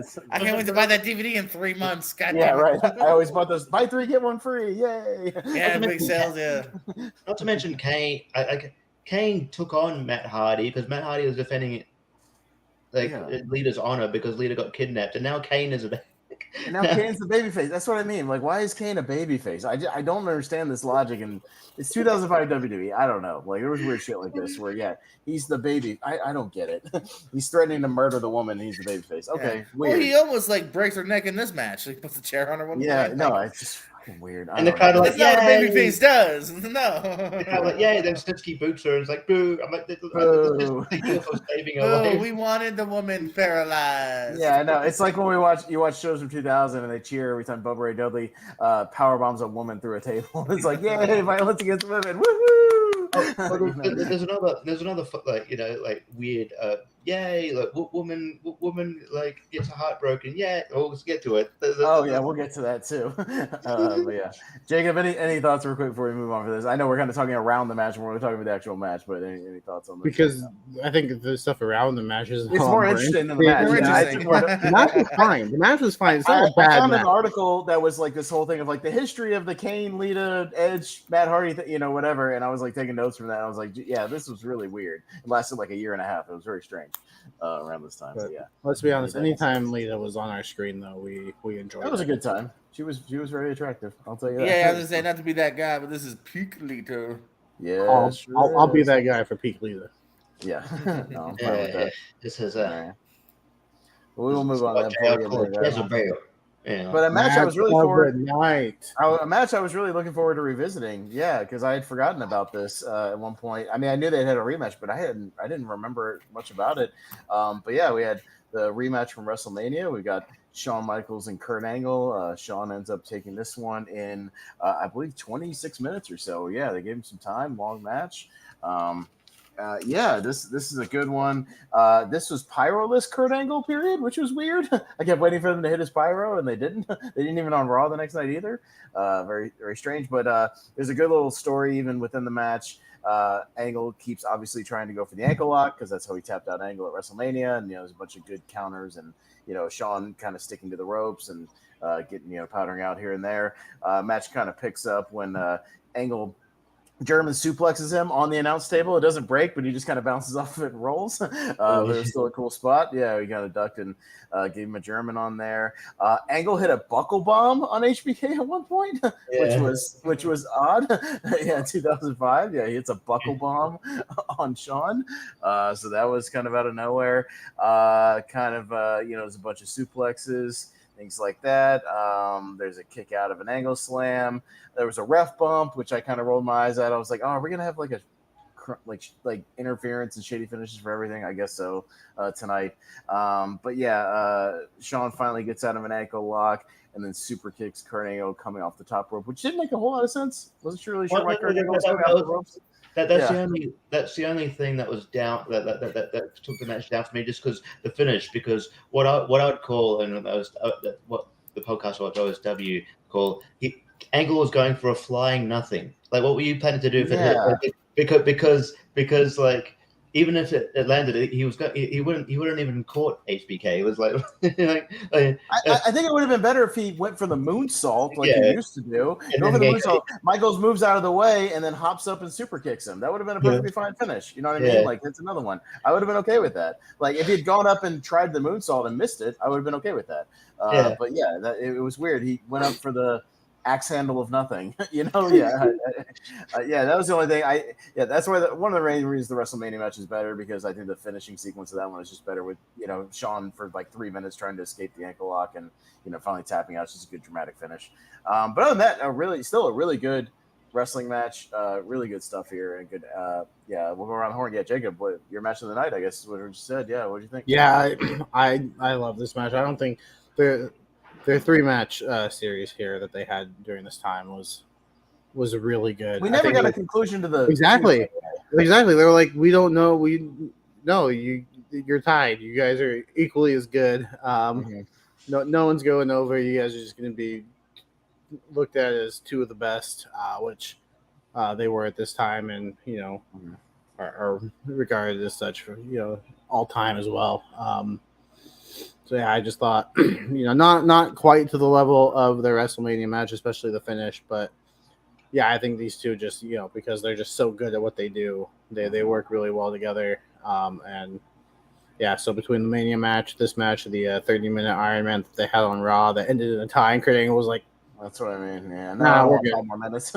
Yeah, which by the way, I don't consider 30-minute matches Iron Man matches. That's bullshit. I don't either. We see with this match was almost 30 minutes. Like that's ridiculous. Like we see 30-minute matches all the time. Like 60 minutes is Iron Man. Match. Yeah, I'm pretty sure their An hour match is with Iron Man. Mania might have been just around 30 minutes, or if not. Yeah, that's not an longer. Iron Man match. People have 30-minute matches all the time. Yeah, that's bullshit. But I would have liked to have seen a 60-minute Iron Man match between the two. I think that would have been great. And both these guys we know can do it. They're Iron Man match veterans, so that would have been awesome. But yeah, we never got that. So, but yeah, 30-minute Iron Man match. That's bullshit. Get rid of that. Yeah, I mean, he had Shawn Michaels. He had an hour-long match with John Cena on a Raw before, so it's like it's we know he can do it even in at that age that he was, and that was even a couple years after this. That was like 2008 or something. Yeah, that was 2007. Yeah, later, 2007. Yeah, so we know he can do it. Kurt Angle had the one with Brock Lesnar, and he has cardio for days. We know he can do it. I would have loved to have seen that on the pay-per-view or something, but alas, we never did. Yeah, so we never really got a conclusion on who was better because that one tied, and we never got a finish. But oh well. But JPO, your thoughts on this rematch here? I mean, Jacob said it, but it's also, man, could any one of us be surprised? I mean, you see Angle and Michaels on paper, you know you're in for a treat. Like even more so than like Carlito and Benjamin, because these are two of the greatest. Again, this might be peak Angle, very much so. You know what I mean? And Michaels is fucking on a roll right now. Plus, this is a rematch from Mania, which is also a really great match as well. So you know, again, you're already knowing. I'd have to rewatch that Mania match here, because I really like this. I feel like I like the Mania match better, but I don't know. I'd have to rewatch it. But yeah, this is good stuff, man. Kind of wish this was the title match, because this is the match. These are the top of the people of the game. Mm-hmm. Yeah, well, me and Richie, I never rewatched it recently because I put it on my dream card when we got around to that a little while ago. Yeah, and I wanted to rewatch it. I haven't seen it in a minute, but yeah, that match should have been a 5-star match, Dave Meltzer. You're out of your goddamn mind. So yeah. Anyways, I think he gave it like 4 3/4 something. No, that's a 5, and that finish makes it a 5. So I don't know. Sean said a few 5 stars at Mania that he didn't have. Yeah, the Undertaker one was like 4 3. I was like, come on, Dave, just both of them. Yeah, just give it a 5. What are you doing? If it happened at the Tokyo Dome, then it probably it would have got a 5. But Richie, what about this rematch? Yeah, no, it's really good. I probably have the same sentiments as you. The only thing that puts it down is that with it, Angle going for top rope, nothing. But it's still a very, very good match. Two of the very best. I actually think it in our way back when and our best wrestlers tournament, it came down to these two. That shows you something. It's really solid, and on paper, it's between this, just for different reasons, between this and the main event for me, as far as the best match. But it's probably obviously best wrestling match. This is by far the best match. But this match rules. Yeah, this match was great, and if you haven't gone back and watched it, please do. Yeah, it's worth your time. Really, really good. I need to go back and watch that Raw match. I don't remember much about that one either, but I know the ending is kind of flat, but it is what it is. I'll still go back and watch it because I'm sure it was great. We had what was definitely kind of the filler segment, but still interesting. Oh God! The Lillian Garcia, Viscera, and eventually Godfather segment, because they were in Vegas. I remembered this segment. I didn't remember where it was, but I remember seeing this. I remembered it. I definitely did. I remember this segment too. Yeah, because so Viscera was the 500-pound love machine around this time, had the porno music. Wouldn't he just hump people to win? He would hump people and they would tap out, essentially. Yes. He would do the more rape, thrust, more rape on the show. Yeah, really weird. But he wore pajamas to the ring. It was very strange. He comes out in his bathrobe that he wore all the time. It was golden bathrobe. So he's out there with Lillian Garcia. There's a couch there. I fast forward a little bit of this, I got to be honest, until The Godfather came out. They give this more time than they should. They had more time than the women's match. I was bored. Jesus. This dragged on a lot. I thought to mention too, but again, because WWE Network, the network thing is interesting because I think back with the Christy Hemme thing, Christy Hemme's entrance usually was the Hives, the Idiot Walk song. And it usually just comes out to generic bullshit anyway. Lillian comes out watch it, and she just introduces WWE Diva Lillian Garcia, because I think in storyline, I guess they're trying to get rid of her or something. In probably in real life, hey, gosh, you can't be fraternizing with the talent. We're firing you in storyline, but also they're trying to remove her from. So that's why Justin Roberts is there, being nervous. This might have been. I think this is the first time that she leaves, just because she's wants to spend time with her husband. I think I remember reading and stuff. Yeah, and that's probably a way to write her out. But it's sort of like the when Lita left at it, she was made to look like embarrassed. Yeah. The geek. It's just like she comes out. She's like, okay, what's she gonna do here? Like I don't know if they've even established like they're very fast tracking this, but she asks for Viscera's hand in It's marriage. the rare female proposal of a wedding. Yeah, the rare female, will you marry me? Which is very strange. Yeah, that's always just awkward to see just in general, even in real life. Whenever the female does it. Yeah, and then like it's like and he's sort of pondering, and then you hear Godfather's music again, and like I guess on the network version, I guess they cut out the got to get on board the whole trip. They cut out that bit of the music for some reason, and then it was like he comes out here and just ruins it. It's like and then Godfather's like, hey, look, I don't. It's not about you. Don't worry. Like I know Viscera. He can't commit. I sleep around. I'm like, well, it is kind of about him. You're ruining a moment, but kind of about her. Yeah. And he's just like, he basically just goes, yeah, I got to get on board the hoe trade. And everyone's like, yay. Well, you forgot the part where it was after he took 5 minutes to grope each one of the hoes, and then and then like sort of murmuring very comfortably. Yeah, it's just really weird. Yeah, he does all that. Then he says all aboard. Lillian Garcia's left crying in the ring as he boards the hoe train. And then I guess JR sort of trying to stick up for her, but the crowd's not really empathetic. And the crowd doesn't give a shit. They're on the hoe train too. They don't care. And the commentary is weird because like I guess like the Wrestler King is a babyface, but he's still very much a heel commentator. And then you got heel commentator coach. So the dynamic is weird. The 3-man booth thing doesn't work, and so they're kind of ganging up on it, and I was like, oh, I just think it's really sad, but no one's on board with it. It's just weird. They wouldn't play today at all. It's like, what the fuck? Yeah, you guys got any thoughts on this before we move on? I know I do. Yeah, go ahead, JP, please.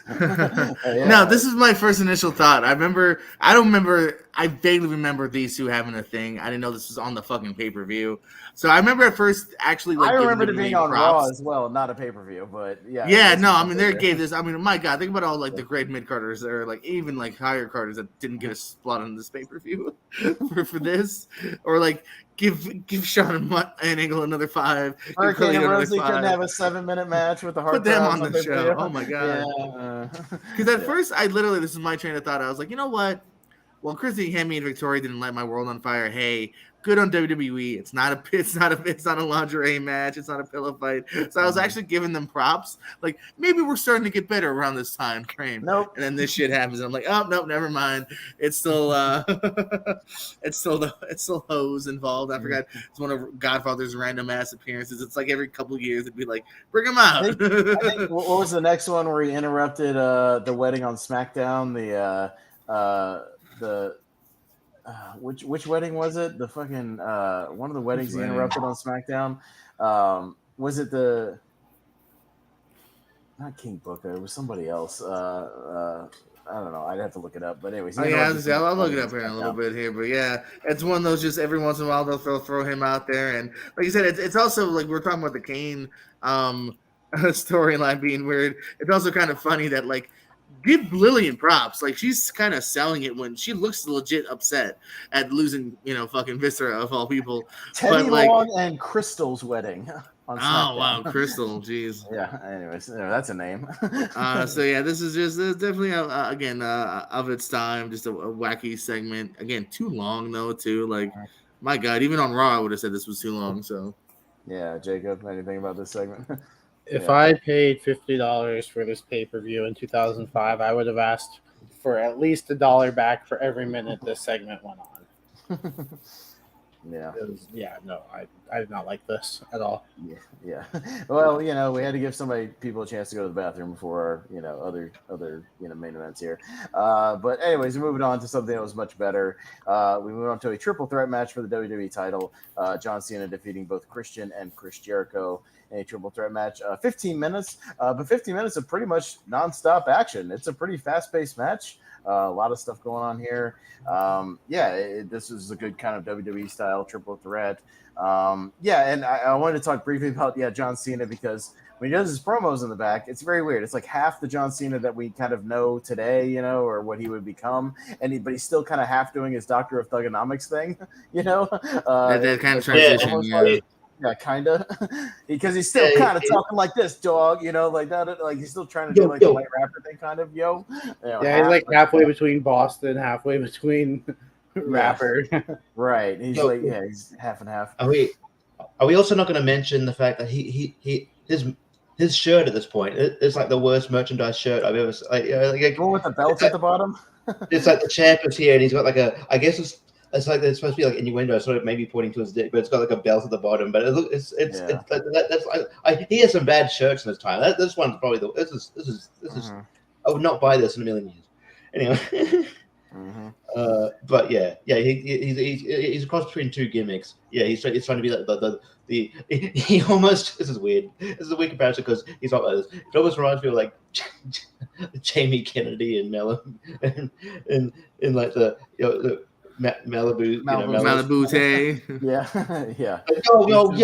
Like man, you watch it in 2023, it comes across as cringe. Like, man, you were trying to, but it's like, but well, I mean, it worked when he was like a heel, because he's like an annoying white rapper heel, when he was first doing it, and then he became a babyface. He's like still doing it.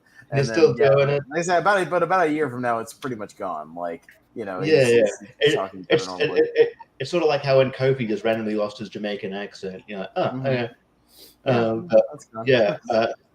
don't know. Like it is. It's a weird moment in history, I guess, where he just loses his accent. I do like the basic Thugonomics thing. That was sort of my peak scene for me, but. Yeah, we sort of touched on it before, but his segment with the Todd Grisham made Todd Grisham. Oh my God, such a dork. He's Todd Grisham. I was really popular in school. Okay, now I had a few friends. Okay, I peed myself. Todd Grisham. Yeah, just Todd Grisham. Yeah. But after that, you guys didn't want to draft Todd Grisham as your backstage guy. That was bad. He was if we had done it before we saw this, that maybe. Yeah. So this was a Captain Charisma era Christian with Tomko, the problem solver. This was the Jericho. This was the half long hair, half short hair era of Chris Jericho, where it was like shoulder length long hair, but not quite short hair, not quite long hair. Jericho looked a little weird, but he was doing a lot of his Fozzy stuff around this time. As far as the match goes, there's some good stuff. John Cena at one point FU'd Christian over the ropes. That was nasty. And he landed on the outside. There was a Tower of Doom spot. Tomko got ejected, but then just came back later. I always hate when that happens. We just saw that in AEW, didn't we, with Don Callis? He got ejected, but just whatever. Just I'll come back. I'll just come back later. Who cares? There's some good back and forths, and finally, John Cena got the FU on Christian to win the match. But Richie, what do you think of this one overall, though? Yeah, it was fun.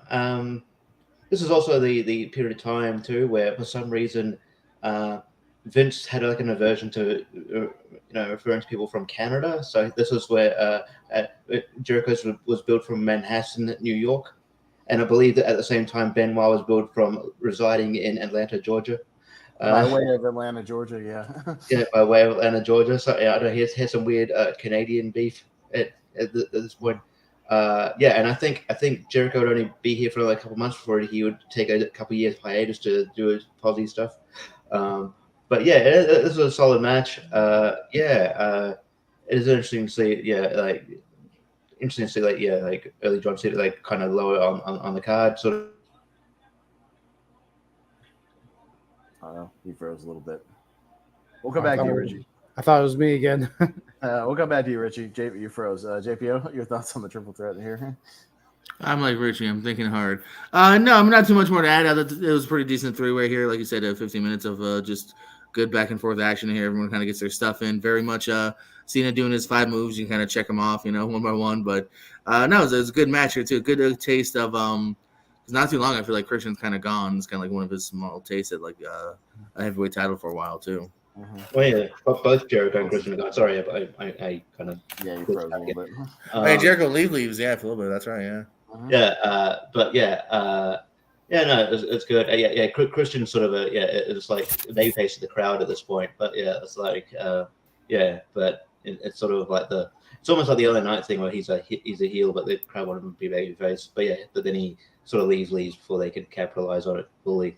But yeah, and it's also around that time where the crowd kind of turns on Cena. You can kind of hear it in this match. There's a couple of Cena sucks chants. It's not overly apparent until the SummerSlam match with Jericho the next month, where the Cena sucks chants get louder. But yeah, so there is sort of that turn where like, okay, we're sick of you kind of pushing down our throats now, where the gimmick's getting, So yeah, there is that turn is sort of coming with the crowd. But yeah, it's a good match though. Yeah, Jacob. Yeah, I enjoyed this. I always thought it was weird that Tomko left because, as JR reminded us several times, there's no disqualifications in a triple threat match. So why did he? What was the referee going to do? Disqualify Christian? There are no disqualifications. He also pointed that out. I think he still has the discretion to kick somebody out, though. He can still do that. Well, yeah, but at the same time, what is he going to do if Tomko doesn't leave? Yeah, like, I know. Yeah, I get it, but at the same time, I don't understand why they leave when there's no disqualifications. And I like that JR kept pointing that out. I was like, I don't know why the referee's counting. There's no, disqualifications, count outs in the triple threat match. But I thought the action overall was good. I really enjoyed the match. Yeah.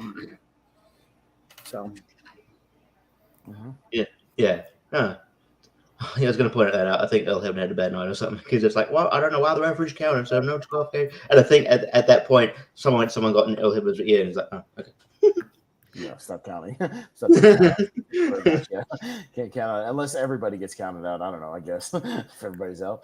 We had that to kind of lead into what ended up being kind of a big blow off of a feud before, obviously, like I said, Batista gets drafted to SmackDown and goes over there and kind of runs things for a little bit.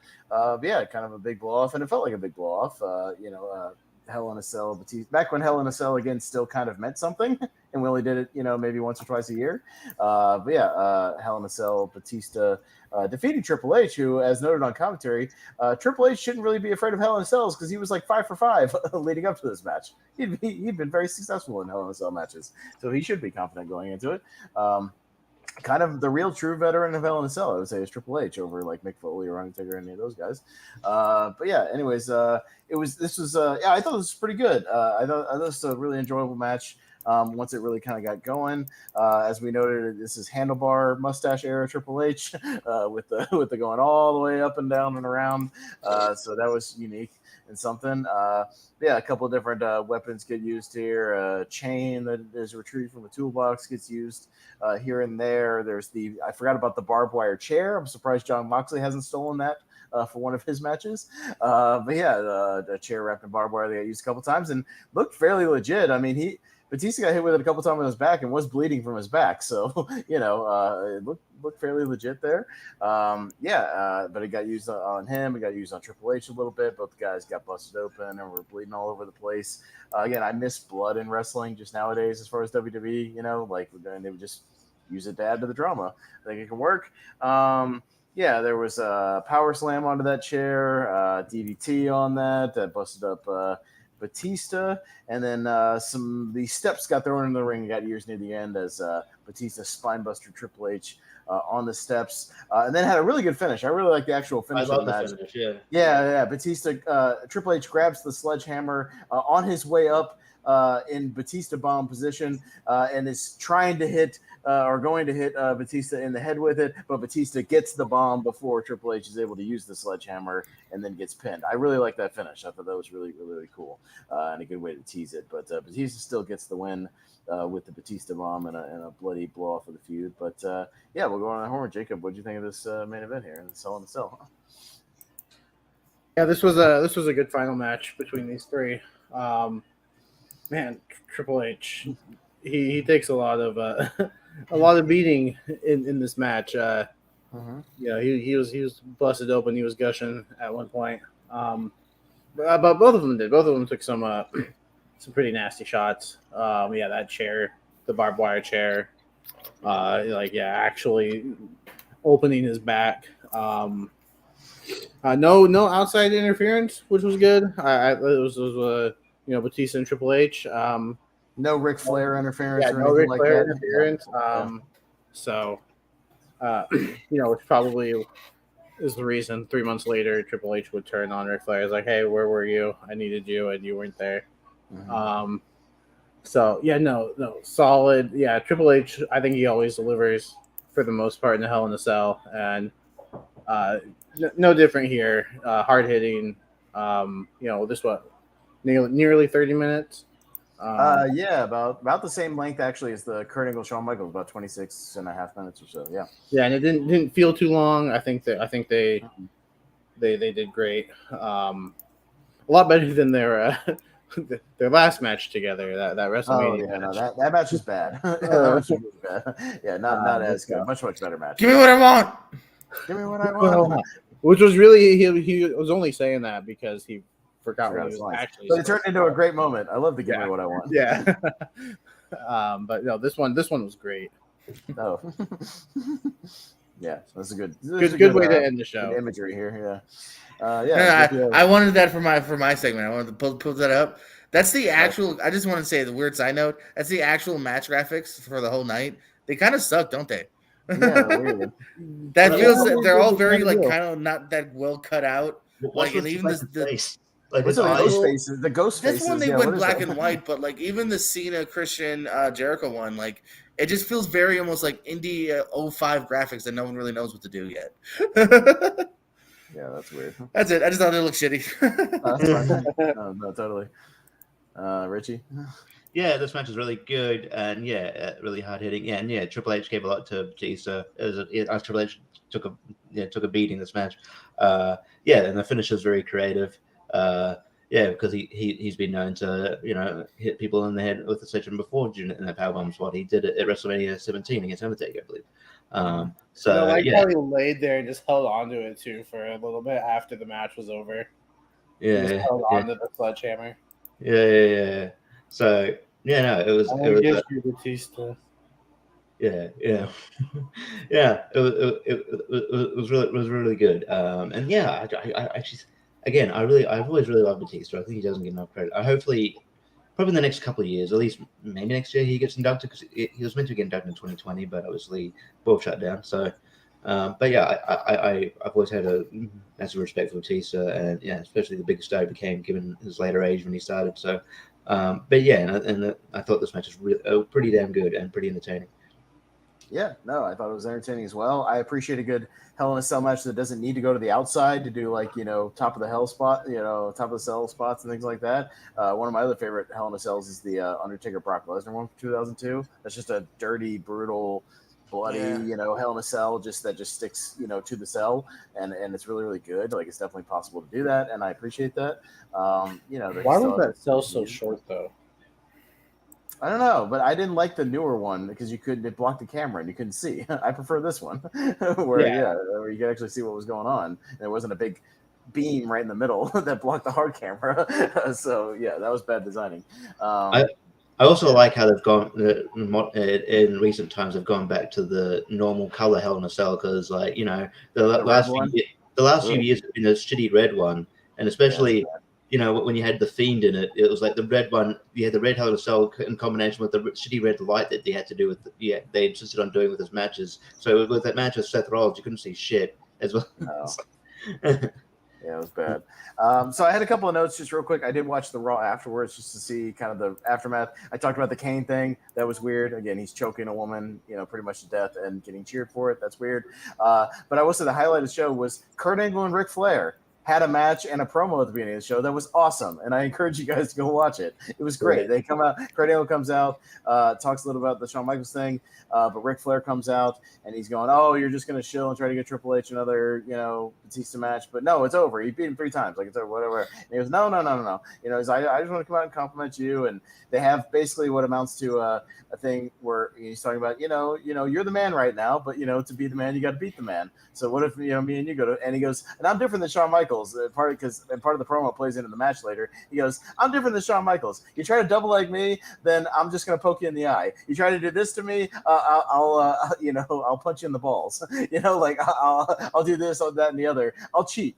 Basically whatever you do to me, because I'm the dirtiest player in the game." So later on, when they have their match, it's a really entertaining match for like 10 or 12 minutes, which I forgot happened, but it's really entertaining, and it's literally that. Kurt Angle goes to like wrestle him and do a thing, and Ric Flair will like stick his fingers in Kurt Angle's nose and like rip at him, and be like, "Oh shit, get off me!" And Kurt Angle does another thing, and he fish hooks him, in the mouth. He's like fish hooking him. He gets him in the corner to try to wail on him, and he pokes him in the eye. Like he literally Kurt Angle goes to ankle lock him, and he grabs his dick and then runs him over the ropes and like twisting his dick, and then behind the referee's back near the finish, he does the old backwards kick like into the balls. Like it's dirty tactics versus wrestling. It's really entertaining for like 10 minutes. Kurt Angle still goes over, as he should. But I highly encourage you guys to go watch it. It's really, really funny and really entertaining. So really good match. I'm glad I watched it. And then, as I mentioned, Hulk Hogan shows up in the main event as a mystery partner in a 3-on-3 match. And I was like, oh, is this the one where Shawn Michaels like kicks him in the face and sets up the SummerSlam thing? And I thought it was, because it gets to the match finishes and there's still 3 minutes left on my ticker that I looked at. And I was like, oh, so this is where they pose, kick, right? Yeah. And they posing and he's posing and he's posing and they leave. And I go, oh, it wasn't this one? How did you not do it here? And they just leave. So, and apparently it was the next week, because I looked up the actual match, and it was the next week where he kicks him in an actual tag match. But John Cena is in there. But John Cena leaves at one point. It's just them two. And I'm like, oh, here comes the kick. And it doesn't happen. I was like, well, shit, that was a letdown. Because I thought it was going to be two cool things on there. But still a good show. But I recommend the Kurt Angle, Ric Flair stuff. It was really, really good. That's it. So the only thing left to do is an idea we came up with that we're going to. I never talked about the match. Did you? Yeah, you did. No. And I showed the shitty graphic, then you moved on. You talked about the match a little bit. I thought you did. You talk about now. What do you want to talk about it? Good match, better than I thought it would be. Good match. All right, we're good. Just want to get it in. Okay. All right. Fair enough. All right. So next week, I guess there's going to be two things we talked about. So we'll be doing all-in predictions because it is coming up quick. Wembley is upon us. It will be about a week and a half from today, so we'll be doing our predictions for that. I will have a live report from the go-home shows of Dynamite and Rampage, because I will be going to them next week. So I will give you guys a live report on those go-home shows and any shenanigans that might happen on those two from Duluth, Georgia. It's about 2 hours and 15 minutes away from me. It's north of Atlanta. I don't have to go into Atlanta, so I'm very happy that I don't have to drive through Atlanta traffic, because Atlanta traffic sucks. And then JPO and Richie kind of collaborated on an idea for something else we can do. Really going forward, anytime we need to do kind of a filler thing, it's a great idea where it's going to be completely random. So what we are going to do, and I will kind of bring it up and explain it as we go piece by piece here. And if somebody could write these down as we go, so we know what we're doing, that would be greatly appreciated. But I will share a screen here. Let me make sure again I pick the right one. Let's see here. Okay. All right. So let's do this one first. What we're going to do is we are going, as it comes up here, we're going to pick a random TV show out of a group of TV shows. So we had this idea of, instead of a pay-per-view, we're going to pick from a list here. And there's one wheel or two wheels I have to adjust as we go here. But we're going to spin this wheel. And what's on this wheel is some of the main TV shows. We got Raw, we got SmackDown, Nitro, Thunder, Impact, ECW television, as far as like ECW, old school ECW on Sci-Fi, Heat, and Velocity on this wheel. So what we're going to do is first spin this to see which show we're going to watch. Then we're going to spin for a month and a date and, et cetera, until we actually find a show that we're going to watch. So this is going to be really interesting that we're going to review next week. So I'm going to first shuffle this thing up a couple of times, and let's see what show we're going to watch first, and then we'll break it down further. Oh, boy. Nitro! All right, so we're going to watch Nitro. 95 to 01. 95 to 01. So I need to adjust my next wheel because I will remove this wheel. And I need to present another one here. I don't know. I kind of want the 2000s. Please not the 2000s. I totally do. I want 2000s. There's a lot to talk about. All right, so we got to get to. If you okay, want, so maybe we do should- 96 to 2000, unless you want to do the months too. Let's do 96 to 2000. That sounds about right. So again, I need to adjust this really quick before I bring it up. But 96, and let me delete the rest of these off of the wheel here. Yeah, we have to. We're going to determine a year for Nitro. Yeah. All right, so there we go. There's our years right there. Let's again shuffle these up a couple of times and spin it and see what's year. It could be Russo year, it could be early, it could be prime years.